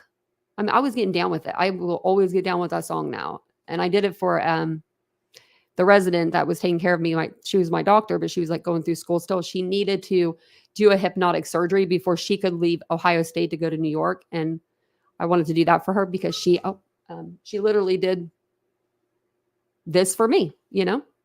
So help each other out. Help each other out. Yankee Kyle, love you bunch of 6 months. That's amazing. Your arm changed. You're officially in the Rainbow Club. I don't know if I think that's our name. I just named it. Oh, you're welcome. I try to be consistent. If I'm not here at the same time, I'm here at least once a day. Oh yeah, Be Happy gifted out a bunch of memberships. Be Happy comes in like a leaf and just floats away like a leaf. Jan, someone else did that one night. Like someone came in here and it was a random live. I think it was Idaho. We were probably all going nuts, but they just dropped like a random like 20 memberships and they dipped. And I've never seen their name since, and I've never seen their name before. I was like, who was that? I think Isabel was here because I remember being like, who was that? To someone like in particular, like someone that was always in the chat. Ooh, tell her about a DM. I'm like, what are we talking about? But that's awesome, Kyle. I thought from this beginning. Oh yeah, I remember that. Man, we've been through a lot on this channel, you know. Was what, Nancy? I didn't get. I probably said something. I don't remember what I said now. It wasn't Nancy though. It could have been. Maybe she's the one who dropped the memberships. Could have been maybe coming in under an alt. You give me memberships. Earlier, I was laughing because after Jan gave me that super chat she's like, for cat or dog treats. The cat literally got up and went to the door. Like he was like, I'm done. I did my business tonight. I got my cat treat money. He was ready to go. I was like, oh, okay, cool. That's fine. Yeah, I don't know what it is either. But it sounds like it's like a self-defense thing. I don't know. But thank you guys all for being here tonight. I'm just reading the chat. And I hope you feel better, Deanne. That's terrible. At least you have a group of people we can all help each other. Yeah, I have time. I have time tomorrow, Jan. I don't think I have. I think Vincent's going to actually be out of the house too. He's been working in and out, so I think he's out. I think he's out tomorrow. Sometimes you get a surprise and he's like, I'm staying. I'm like, what? I was like, what? What are you doing? You need to go to work. I told him, I said, there's a reason. And I was just kidding. I was totally kidding. Because I literally have been with him 24 hours for 8 months. But I forget what I was going to say now. Man, my head keeps going in and out, guys. I'm just like not with it tonight. I was going to say something about Vincent, but now I don't remember. I read the chat. I shouldn't have done that. And when I read the chat, my brain just literally just shuts off. And it's like, oh, something shiny. Do you know? Like Dory off of Finding Nemo. That's going to be my new nickname. Yeah, just let me know, Jana, and I'll keep an eye on my phone. Because I'm really bad about it. I told Vincent, I don't know why I have such a fancy phone. I could use a flip phone. I know I couldn't because I couldn't text, but I could use anything. Mary Beth, I don't know if it'll let you. Just don't put the @ like .com. Just put your name and then put like type it out, like put @ Google or no, don't put @ because I don't want you to get like timed out. Put it like like maybe like this. Like mine's TitaniumBuilt Boo, and then put like maybe this won't time you out, like something like that. Let's see if it'll let me. Oh, it was like taking a second, so it should let you do it like that. Or I have your email too. I could say it. Let me see. Let me see if I can put it in there. Riddler sent me a card earlier today. He is the sweetest. If he's listening in. It meant a lot to me. That he sends them to me sometimes. Okay. Let's see here. Do you want me to put this one in there? The one that you write me from? I could put it in there. Oh, you got the new Samsung one? Oh, that one's supposed to be nice. I just need a flip phone, really. Let me see if I can I should be able to put it in. It's my channel. Is that okay that I did that? Are we good? Mary Beth, I can put that one in, right? I'm like, well, we've got 139 people in here. I hope it's okay. But it should be fine. That's her email. If anyone wants to get a hold of her. That way it's easy and it doesn't like time you out. I'd hate for it to time her out. Hope it didn't time her out. Mary Beth, are you here? Oh, thanks, Otto. I really try. Try to be nice to you guys. I try. Riddler is sweet. He said that he was going to take a break from true crime, and he's actually, I was surprised he's been gone this long. He'll come in and he'll send a super chat or, he'll say something. And so, yeah, we'll say, hi, Riddler. I'll have to tell him hi. Okay, awesome, Mary Beth. Okay. I was like, I had my hand on the mouse, like, oh, do I need to delete that? For a minute when ALR said hi, Riddler, I thought that was Riddler. But I always know when he's coming in with that green question mark. You got the lavender color. Oh, wow. I got this. I think it's like the pink color, pinkish. It's like the white one, actually. When they came back out with they changed it from like the pink to the not so pink. But I'm trying to get rid of all the pink. I've got too much. I've got the pink iPad. I got the MacBook that's pink. The phone that's kind of pink. I did have the watch, but we switched it out for the titanium one. I'm just trying to switch everything out to titanium. I break stuff. I was in another chat today and someone was like, titanium. They're like, I feel like that's my name because like she said she had like her hip and she's getting ready to have her knees or something done. And I'm like, you are part of the club. Really? Maybe. I don't know, Adam. Adam and Eve Proton. About being off is interesting. Yeah, like I wonder if he really had the belt on or if he didn't have a belt on. Because in that last picture, I can't tell. I really can't. It's really interesting. I would like to see more pictures of Riley. Like any pictures of him just throughout the years. Because normally, if you wear a belt, like if you're a belt guy, you always wear a belt. You know what I mean? Like Vincent, can't get one on him. Won't do it. Won't ever do it, But he will wear a belt when he wears like dress pants or something like that. But he doesn't do a belt. So I would think that you're either a belt guy or you're not. People are belt people. Some people aren't. But I mean, I don't know. Do you guys usually that wear boots wear a belt like with their boots? It's a good question. I don't know. Your brother's wife had both hips done. Wow, Cat's life. That has to hurt. But, it's titanium. I feel like it lasts forever. That's what I keep saying. And it weighs a little bit. I'm like, man, it's starting to weigh. But that's okay.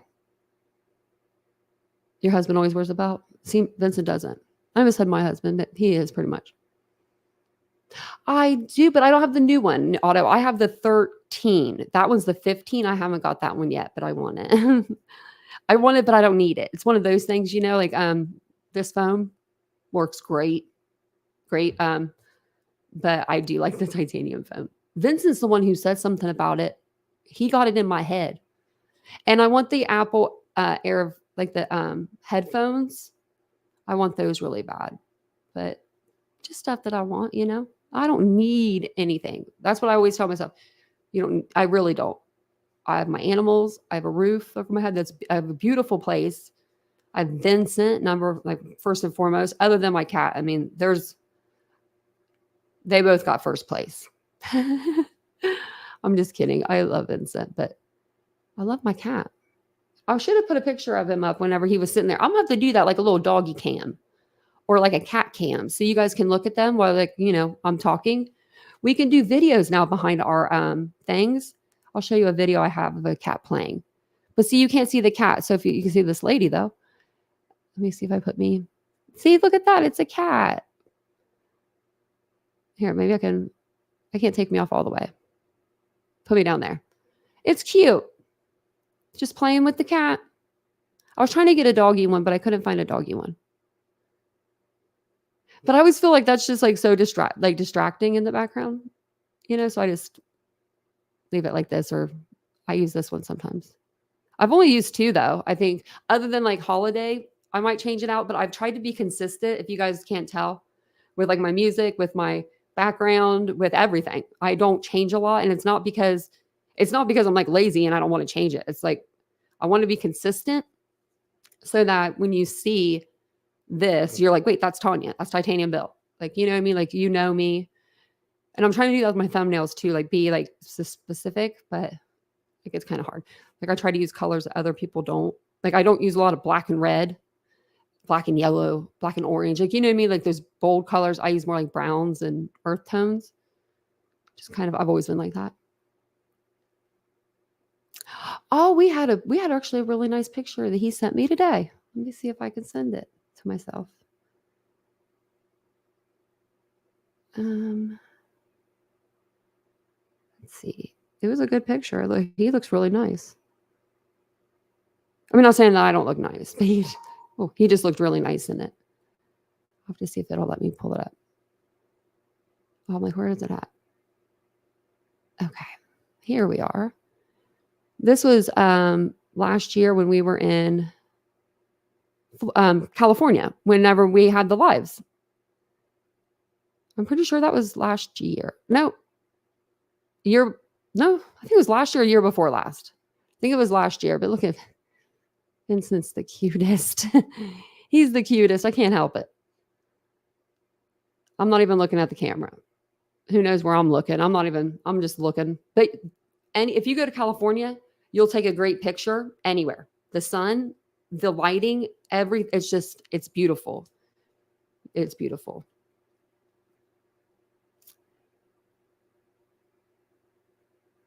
Oh, Otto, I wish I'm bad about, I was bad about losing iPad or iPods for a while. Like I have 3 pair. It was bad. Remember that, guys? I was like, I lost my last pair of AirPods, and it was bad. Thanks, Catherine. Otto, one of these days, I hope I can get off my medication and do that. I really do. I really, really do. Oh, good, Mary Beth, burning the candle that she got from my boutique. Oh, smells so good. I'm about to put one out in our living room because I have like one from Bath and Body Works. I can't even smell that crap. And I'm like, I have a whole thing of candles. Like I have littler candles also. They're smaller. If you even get like the Christmas scented one, it smells so good. I don't care. I don't care if it's Christmas in July, Christmas in May, Christmas in April. I love that candle. They're really good. Yeah, of course. Yeah, Parker. Yeah, you can talk about them real quick before we get off here. Thanks, Cat's Life. Appreciate that. Adam and he. Go ahead, Parker. That's so funny. I like that. Go ahead. Like, not, you know what I mean? Like, Tanya's cool, which I'm totally cool. I'm totally fine. That's so cute. Thanks, Mary Beth. He is the cutest. He really is. He's been a blessing. I'm pretty sure my mom sent him. I met him. It was November, December. 4 months after my mom passed. I use let me grab it really quick. I'll show you what I use. I use the same stuff every day. Like I use the same brand. I love this brand. It's actually very affordable too. So that's why I like it even more. But it's called Corsix. I put this in the fridge. It just happens to be in here. But I use this snail mucin. And it's like what it is snail guts, snail. I put it on my face. It really moisturizes. And then I use their eye cream. And then this is like the niacinamide. I don't know if I'm saying that right, but this is like their holy grail. I don't know what is in here other than that's what it says on the bottle. I really am like, I shouldn't just put this product on my face without knowing, but I love it. I don't know. I love it. It takes them like 30 days on Amazon to get this delivered to you. And then I have their face cream. And then I do have their eye patches. And they're all under $30, I would say. Each one is under 30. And some of them you can even get like on sale for like $15. I have an extra bottle of like this one in the fridge just because it was like $12. And I was like, okay, I got paid last month. I'll just get it this month instead of getting it next month. So that's what I use though. And it's really helped my skin a lot. Like really helped me get to where I'm more of a same color on my face because I was getting like red rosacea and stuff, which you can still see. The red pokes in.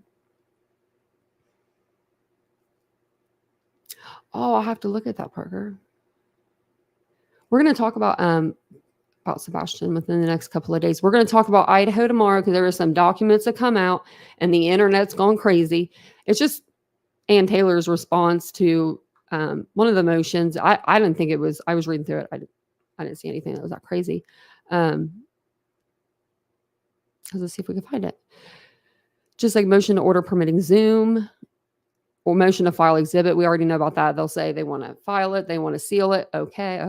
Like 329 reply in support of motion for order prohibiting contact. I think we already read that one. Yeah. So I don't know. We're going to go over tomorrow though. That courtroom is not a circus. Venus, it really is. He's opening the door for his dang self. Opening the door for the police. Oh, here, let me let you in. Like he walks, like, has anyone noticed Brian Kohberger's, like his change in demeanor? Like we're going to have to go over that. I forgot about that. We were going to do that a long time ago. I don't think we ever did. I was going to like splice him in each, like, from each court setting, even when he was over in Pennsylvania, walking across the plain, getting, the helmet put on, getting put in the truck. That was in Idaho, I believe. But, very, very crazy to see the progression of his confidence. Like at first it was just like, and now he walks in, heads up, suits on, flinging open the door. I'm here, Brian's girls. Man, he's got a subreddit. Like, man, that's when you know you've made it, That's when you know you made it, buddy. When you're on Nancy Grace and you have a whole subreddit about you. That's women wanting to give you money. Hey, chicken doodle. I know. Adam and I was highly invested, but I'm kind of tired of the Kohberger thing. Me too. That's why we only do it every once in a while. And I told everybody in this chat, and mark my words still, it's going to fizzle out. It's going to die down because it's going to be by the next summer to 2025. We're already knocking creators off. We're not knocking them off. They're just leaving because there's nothing, they can't report anything else because there's nothing to report. They've already made everything up. If you've noticed, there's been some people that have left the platform, or they'll go into hiding for 6 months, come back out, get a new name, new genre, maybe. I don't know. It's just crazy. She wants an expert caller to be able to zoom in. Oh, apparently people receiving calls ended up calling the police and Bill about the calls. I've heard some really crazy stuff going on PKC. I need to go check out Melissa's channel. She's been debunking stuff, and I used to be all about that. Oh my Lord. I don't know how she does it. She's got strong-willed because if I would have still been like debunking stuff in Idaho, my brain would hurt. I would be done. I would have checked out YouTube. I would have checked out by now. If we were to still be rolling like we were before September, it would have been too much. This chat was wild. We were wilding out in here. It was crazy. 1,000 people saying underground tunnels and rugs, and Jeremy the neighbor did it. And rest in peace, DNA Jeremy. He's not dead, but I just feel like his spirit is now. I liked him. He was like so happy, that he got some attention. He's like, take my DNA. Nobody wants your DNA. The cops were like, we don't want it. I find that funny because he was just a character. You know, he very much was a character. He was just, he had the it factor, you know, in the beginning. And technically, I guess I was sort of right, but not really. I mean, not 100%. But I said the person that committed this crime, I believe, was in that area, that they were able to be in that area unseen. And I thought maybe it was a boyfriend, girlfriend type of deal.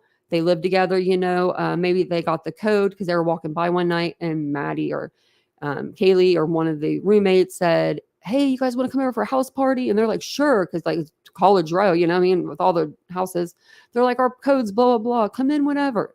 Kids don't think of those things. So I thought maybe that he had overheard it then. But I don't know.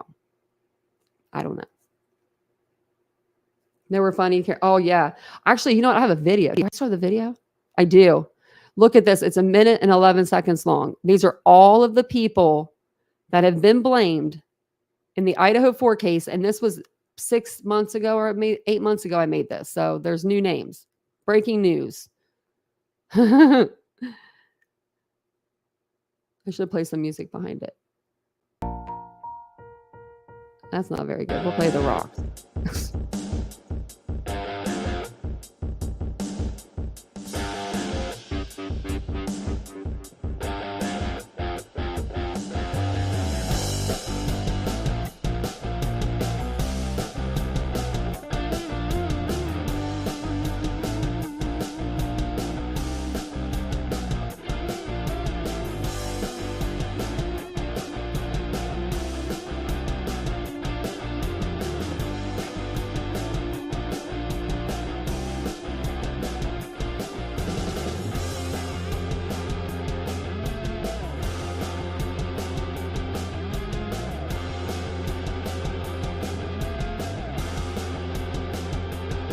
The cartel. I forgot about that.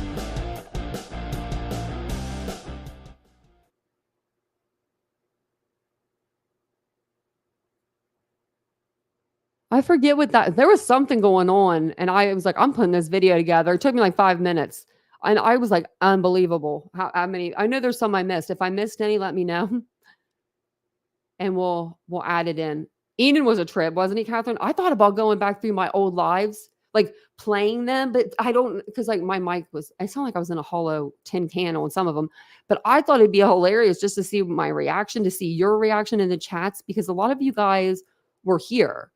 And a lot of you guys that weren't here, you know the players, you know all of us that were here. So if you saw how we were, you would be like, whoa. You would say, Tanya, where did that voice come, that mouth come from? It was crazy. But you know, that's just life. That's just lives in general. The lady asked me or told me in the comment section, I don't get bad comments really ever, but so I can't complain, but she said something like, you like talk too much during the video. Or no, she said, I seemed unprepared. And y'all, I spend like 4 hours a day in here, 5 hours a day in here. And that's not counting all the YouTube that I watch out in my house. You know, that's just me sitting here doing stuff. And I was like, huh, okay, lady. It's just, she rubbed me wrong. I was like, well, I'm working with 4 monitors and 1 eye over here. And I never put that out there. Like I have 1 eye. I don't blame stuff for that. But I was like, I hope she feels bad for saying that. I was like, shame on her. Shame on her. I said, I probably have 50 tabs open. That's just me. That's a live. I mean, it's difficult to go live. Jan did her first live. Well, now she's got 2, I think, in there. And she's going to do a 3rd one, I think, tomorrow. I saw. Is that tomorrow? So yeah, look at that. She got over her fear. After you do the first one, it's nothing. It's nothing. Maddie had the tiniest voice, reminds me of my youngest daughter, Mariah. Oh, that's a beautiful name. I was so small when I was younger, and like incredibly thin, but not too much anymore. Oh, last year, ladybug, a black clot. Oh, blood clots. Wow. Did you dream catcher? They have to put those leg things on you that pump up and down. They had to put them on me. Dylan's dad and her boyfriend. Yeah. I think, I didn't do Dylan's boyfriend. Yeah. Man, Adam, yeah, you're right. You're right.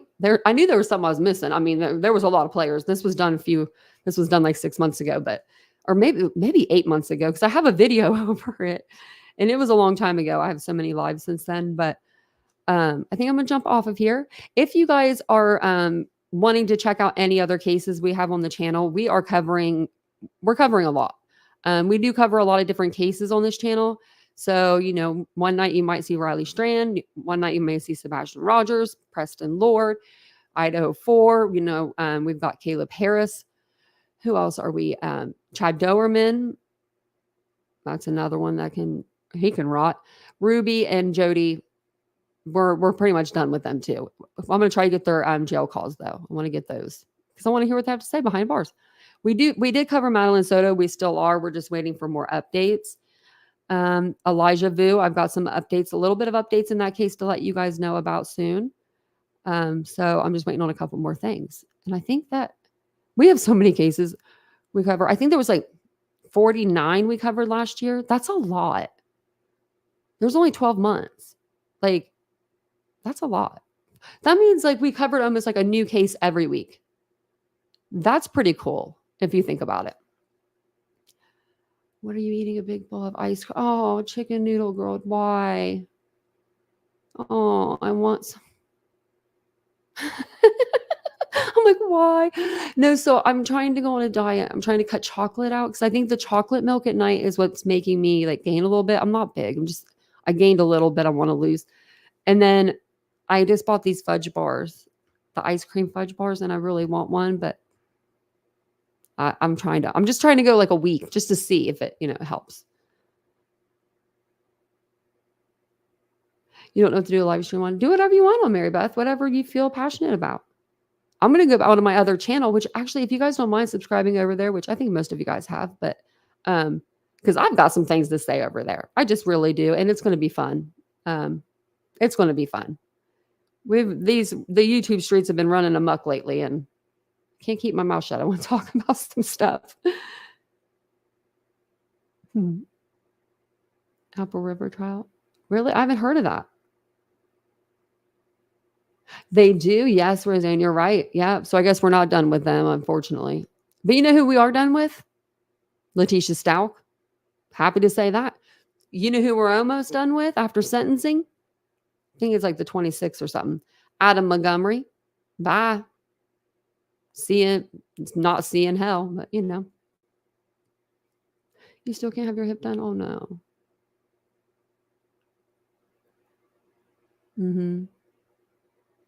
Wow.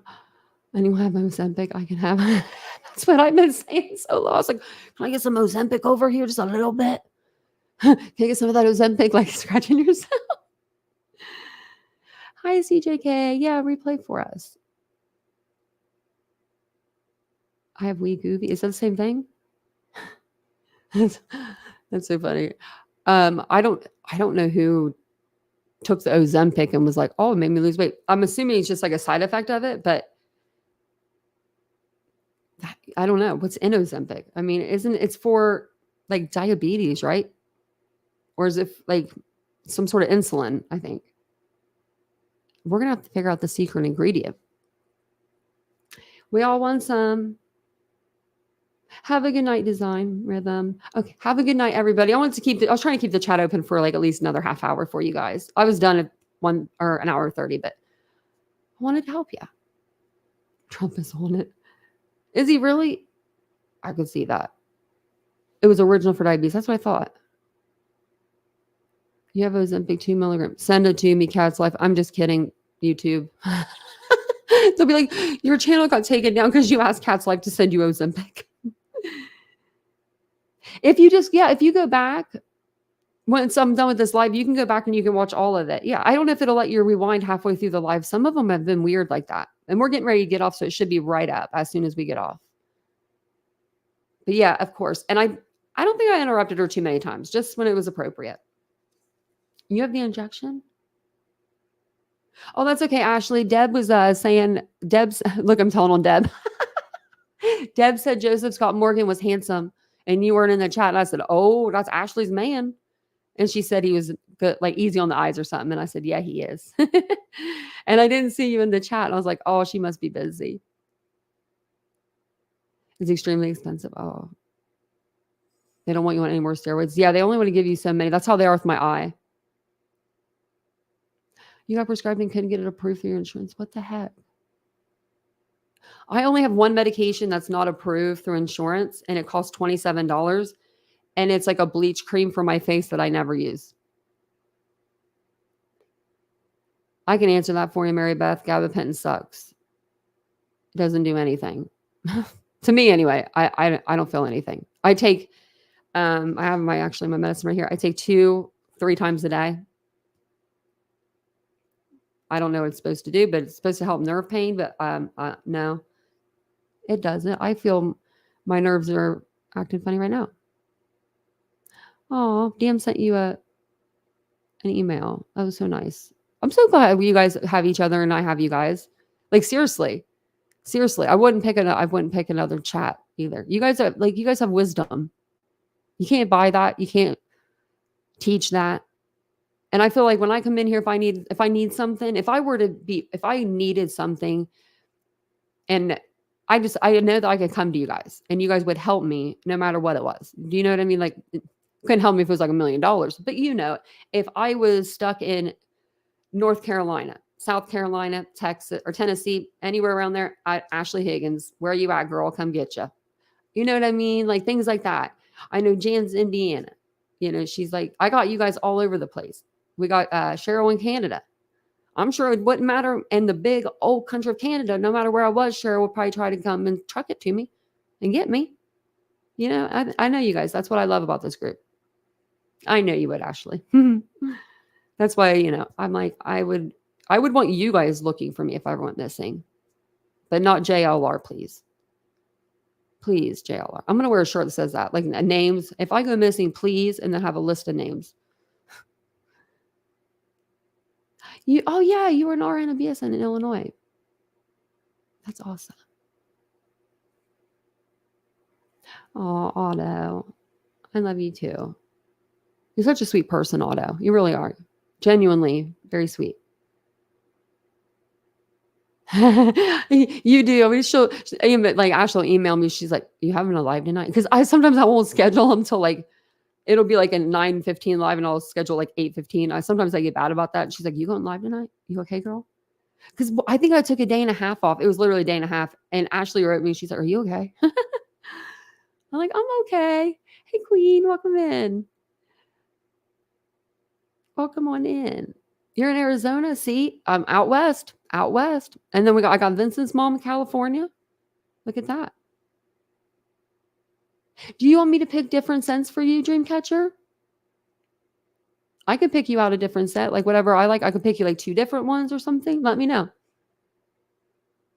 Or if you want like one of the other, like instead of like the relaxed one, if you want, I have the paper somewhere. It has all of the scents. It was like relaxed, strength, optimism. I'm trying to remember. Please. Okay. Yeah, I could do that for you. And I'll send them out tomorrow. Thank you so much for getting candles. I appreciate that. I need to get some more. Me and Vincent's been talking about merch, and he was like looking up stuff last weekend and he's all about it. And I'm like, okay. I love it when he's all about that stuff. He roots me on. So I told him that I've been telling him I want to make t-shirts because we have some pretty funny sayings on the channel. And he's like, well, they have to be high quality. And I'm like, well, yes, of course they do. I own a boutique. So then we got to talking and he's like, he's going to try to order some samples so I can feel them. I'm going to let him be in charge of all of the printing, getting all the labels, all of that on it. We're not going to do it at home. We're going to outsource. So it'll be done professionally. And then I'll have them on the website along with a bunch more clothes. So we're just waiting to, get financially there, which I think we're fine now, but we want to make sure we can, really hit it hard. Because I have some really cute stuff that I want to order. Yeah, that's what she said. I'm going to pick her out some more scents, some different scents. I don't know the acronyms either. Yeah, I love buying stuff too. I love fresh scents. Okay. Yeah, there's it's like orange peel. Yes. Okay. I'll find you some good ones. I'll even have Vincent smell them too. He's good at he's just good at stuff. I'll have him smell them. I'll be like, which one do you like? So do you like lighter scents, like fresh, lighter, not like too strong? Blockbuster polos are selling for $100 on eBay. Man, Blockbuster was a thing, wasn't it? I miss that. I miss Blockbuster, where you had to physically go and look at your videos and pick one out, and it was like a 2-hour deal for you to watch a 3-hour movie, you know? If it was Titanic, it was on 2 VHSs. You had to get both. Okay, I will, Mary Beth. Thank you. Thank you guys for being such a great part of the channel. Vincent said Mary Beth needs her own emoji. I said, I know. I thought that was so cute. He mentioned it today. So whenever you find something that you like, whether it's like whatever kind of emoji, let me know. Mary Beth's been such a, contributor. And not just that, you're just always here helping me out. Especially if like Jan and Isabel aren't here, you're always welcoming people in and stuff. Not like the rest of you don't, because all of y'all be having my back. But I just know Mary Beth is, she's just been my girl for a while.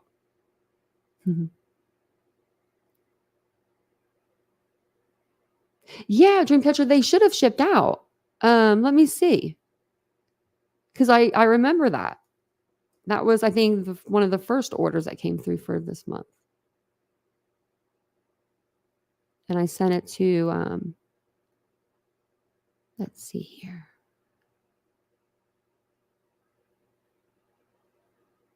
It's so weird kind of going on here.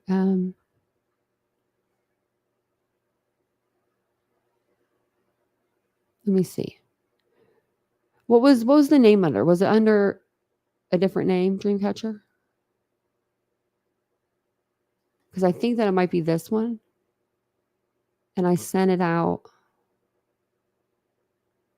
It was 2 of the refresh candles. And I sent them out the 26th. March 26th.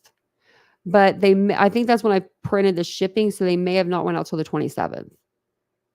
But they are on their way to Virginia. Okay. I was just making sure because I didn't want to say the name and then, it not be and you're like, that's my name. I didn't want to dox you or anything. So yeah, Trees, definitely catch up with us. The last half hour or so, we've just been in here talking. That's really awesome to have degrees and stuff. It's always nice to learn something new. I thought about going back to college. Does that sound weird to anybody? But I don't know. I finally just got out of all my student debt and I should never even be thinking about that. And it's not to go learn a trade and go do it. I would just like to learn. Just, I would like to, I don't know what I have to do, but I would like to maybe become like a sitter in the hospital where you sit with people that are just having a really rough time. Sometimes they act out a little bit. You just have to be there to calm them and talk to them and be a friend. And I love older people. I've got a soft spot for older people in my heart. I just do. I think maybe it's because my mom was a little bit older and I took care of her and I got thanked for that. It's I want to help. So I think you just need a certificate to do that. It's like adult babysitting. Be kind of fun. But you never know. Maybe I'll do that. About you going to college? Oh, I didn't get to go before, so why not now? Especially since I can go for free and I know I'll get scholarships based on my grades. Actually, definitely 1,000% do it. Do it. Even if you go to a trade school, you know a lot of trades already, but you could pick one that you know a little bit about and just be a master at it. I'm sure there's tons of stuff that you could do. I could see you as a counselor, like a substance abuse counselor, something like that, helping people, maintain their sobriety, get their sobriety. That would be a good job. That would be a very fulfilling job. But, and you went to get your BSN? That's awesome. Career student.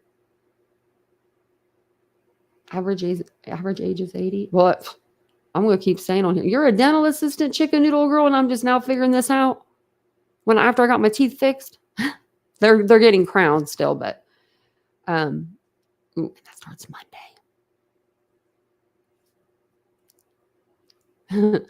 It's expensive. And I don't know which ones they're going to want to do. She's like, we'll talk about it when you get here.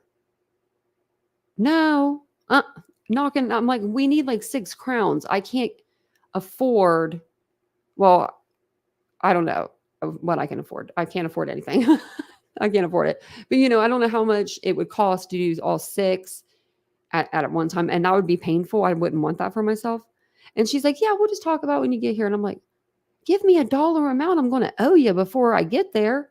And you tell me I owe $1,200 when I thought I owed $600 or something. I would love to have a home health nurse come here and check on me instead of me going to the doctor. Well, that's awesome. You're one of the youngest in your building? Where do you live? Do you live in like... Oh, that's my mom had that. She lived in a housing, where everyone had to be 61 or 61 or older, or had to be like on death's door pretty much. And she was able to get in there because she had made the income requirements or whatever. So see, Ashley, I was going to say welding. I was going to say welding. Get in the union. My brother, that's what my brother does. He makes bukus. I mean, the dude's building Ohio State. I should send you guys pictures of the before and the afters. He's been there for the last 10 years building up that hospital. So, and he's just been up there welding up on the freaking skyscraper. It scares the crap out of me. Oh, Phantom. Oh, my dental work is too stupid expensive. It pisses me off because that's your teeth. Those are what you have to have teeth in order to eat, unless you're eating mashed potatoes and soup every day and then you're not getting nutrients, or if you're drinking Ensure. Do you know what I mean? Like, you need teeth. And then some dental places, they'll do okay and they'll give you like dentures, but they'll give you like the bottom line of dentures. Do you know what I mean? And then that just makes you feel even worse because you're like, they're not working like properly. So I'm extremely excited to get these crowns. I've been eating some candy lately, so I don't want to break any teeth. Pray for me. Really? $1,000 a day? I bet you. I don't even want to know what my brother makes. I just know it's mad money because his kids don't need nothing for nothing. Nothing for nothing. But thank you guys all for being here tonight. Thanks for hanging out, spending an extra hour. I would spend like an extra hour on here tonight. I wanted to give you guys some time to talk. Plus, I wanted to do a members live only. I was going to do one earlier tonight or tomorrow. And then I figured maybe we'll just stay on and talk to everybody tonight. So, but I do want to plan some stuff for the members' lives. Whatever, if you guys have any ideas, let me know, and we'll do whatever. And thanks for subscribing. We got some subscribers in tonight. I was just checking. And thank you guys all for becoming members and gifting the memberships. And oh my gosh, it's been amazing. We have over 300 members. That's incredible. That's incredible to me. 300 Titans. Man, if you think about it, picture 300 people standing in front of you. I try to think of it like that. But I hope you guys all have a good night. Where the hell's Steve? I just thought of that. Steve, are you in here? Steve always says bye at the end normally, but I haven't seen Steve tonight. We saw Steve earlier though today. Listen to me. I'm like, where the hell's Steve? I just know he always pops in at the end. So I wanted to ask him about his keyboard. I think he has something wrong with his keyboard. I'm gonna send him a keyboard if he needs it. I didn't see Steve. No. Hope he's okay.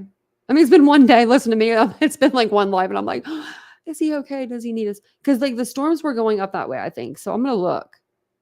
I'm gonna look and see where the storms are. But if you're in here, Steve, we love you. I'm like, where the hell is he? That sounds like the time I was like, where's Isabel? And it was literally 2 minutes that she had posted in the chat. I love that. The near replaced, and then it said 1,300. Wow. Wow, that's a lot. Your daughter's in a tornado watch. Oh, bless her soul. Tell them to seek shelter, lowest place in the house. We have a closet that has storage in the bottom. Like there's one up top for us, and then there's one below. And I said just go below into the closet. That's the best place for us. But thanks again for hanging out with me. If you guys don't mind just hitting a like button on the way out, subscribe to the channel. We'd love to have you. We're almost at 15,000 subscribers. Once we hit there, we're going to do a big giveaway over here.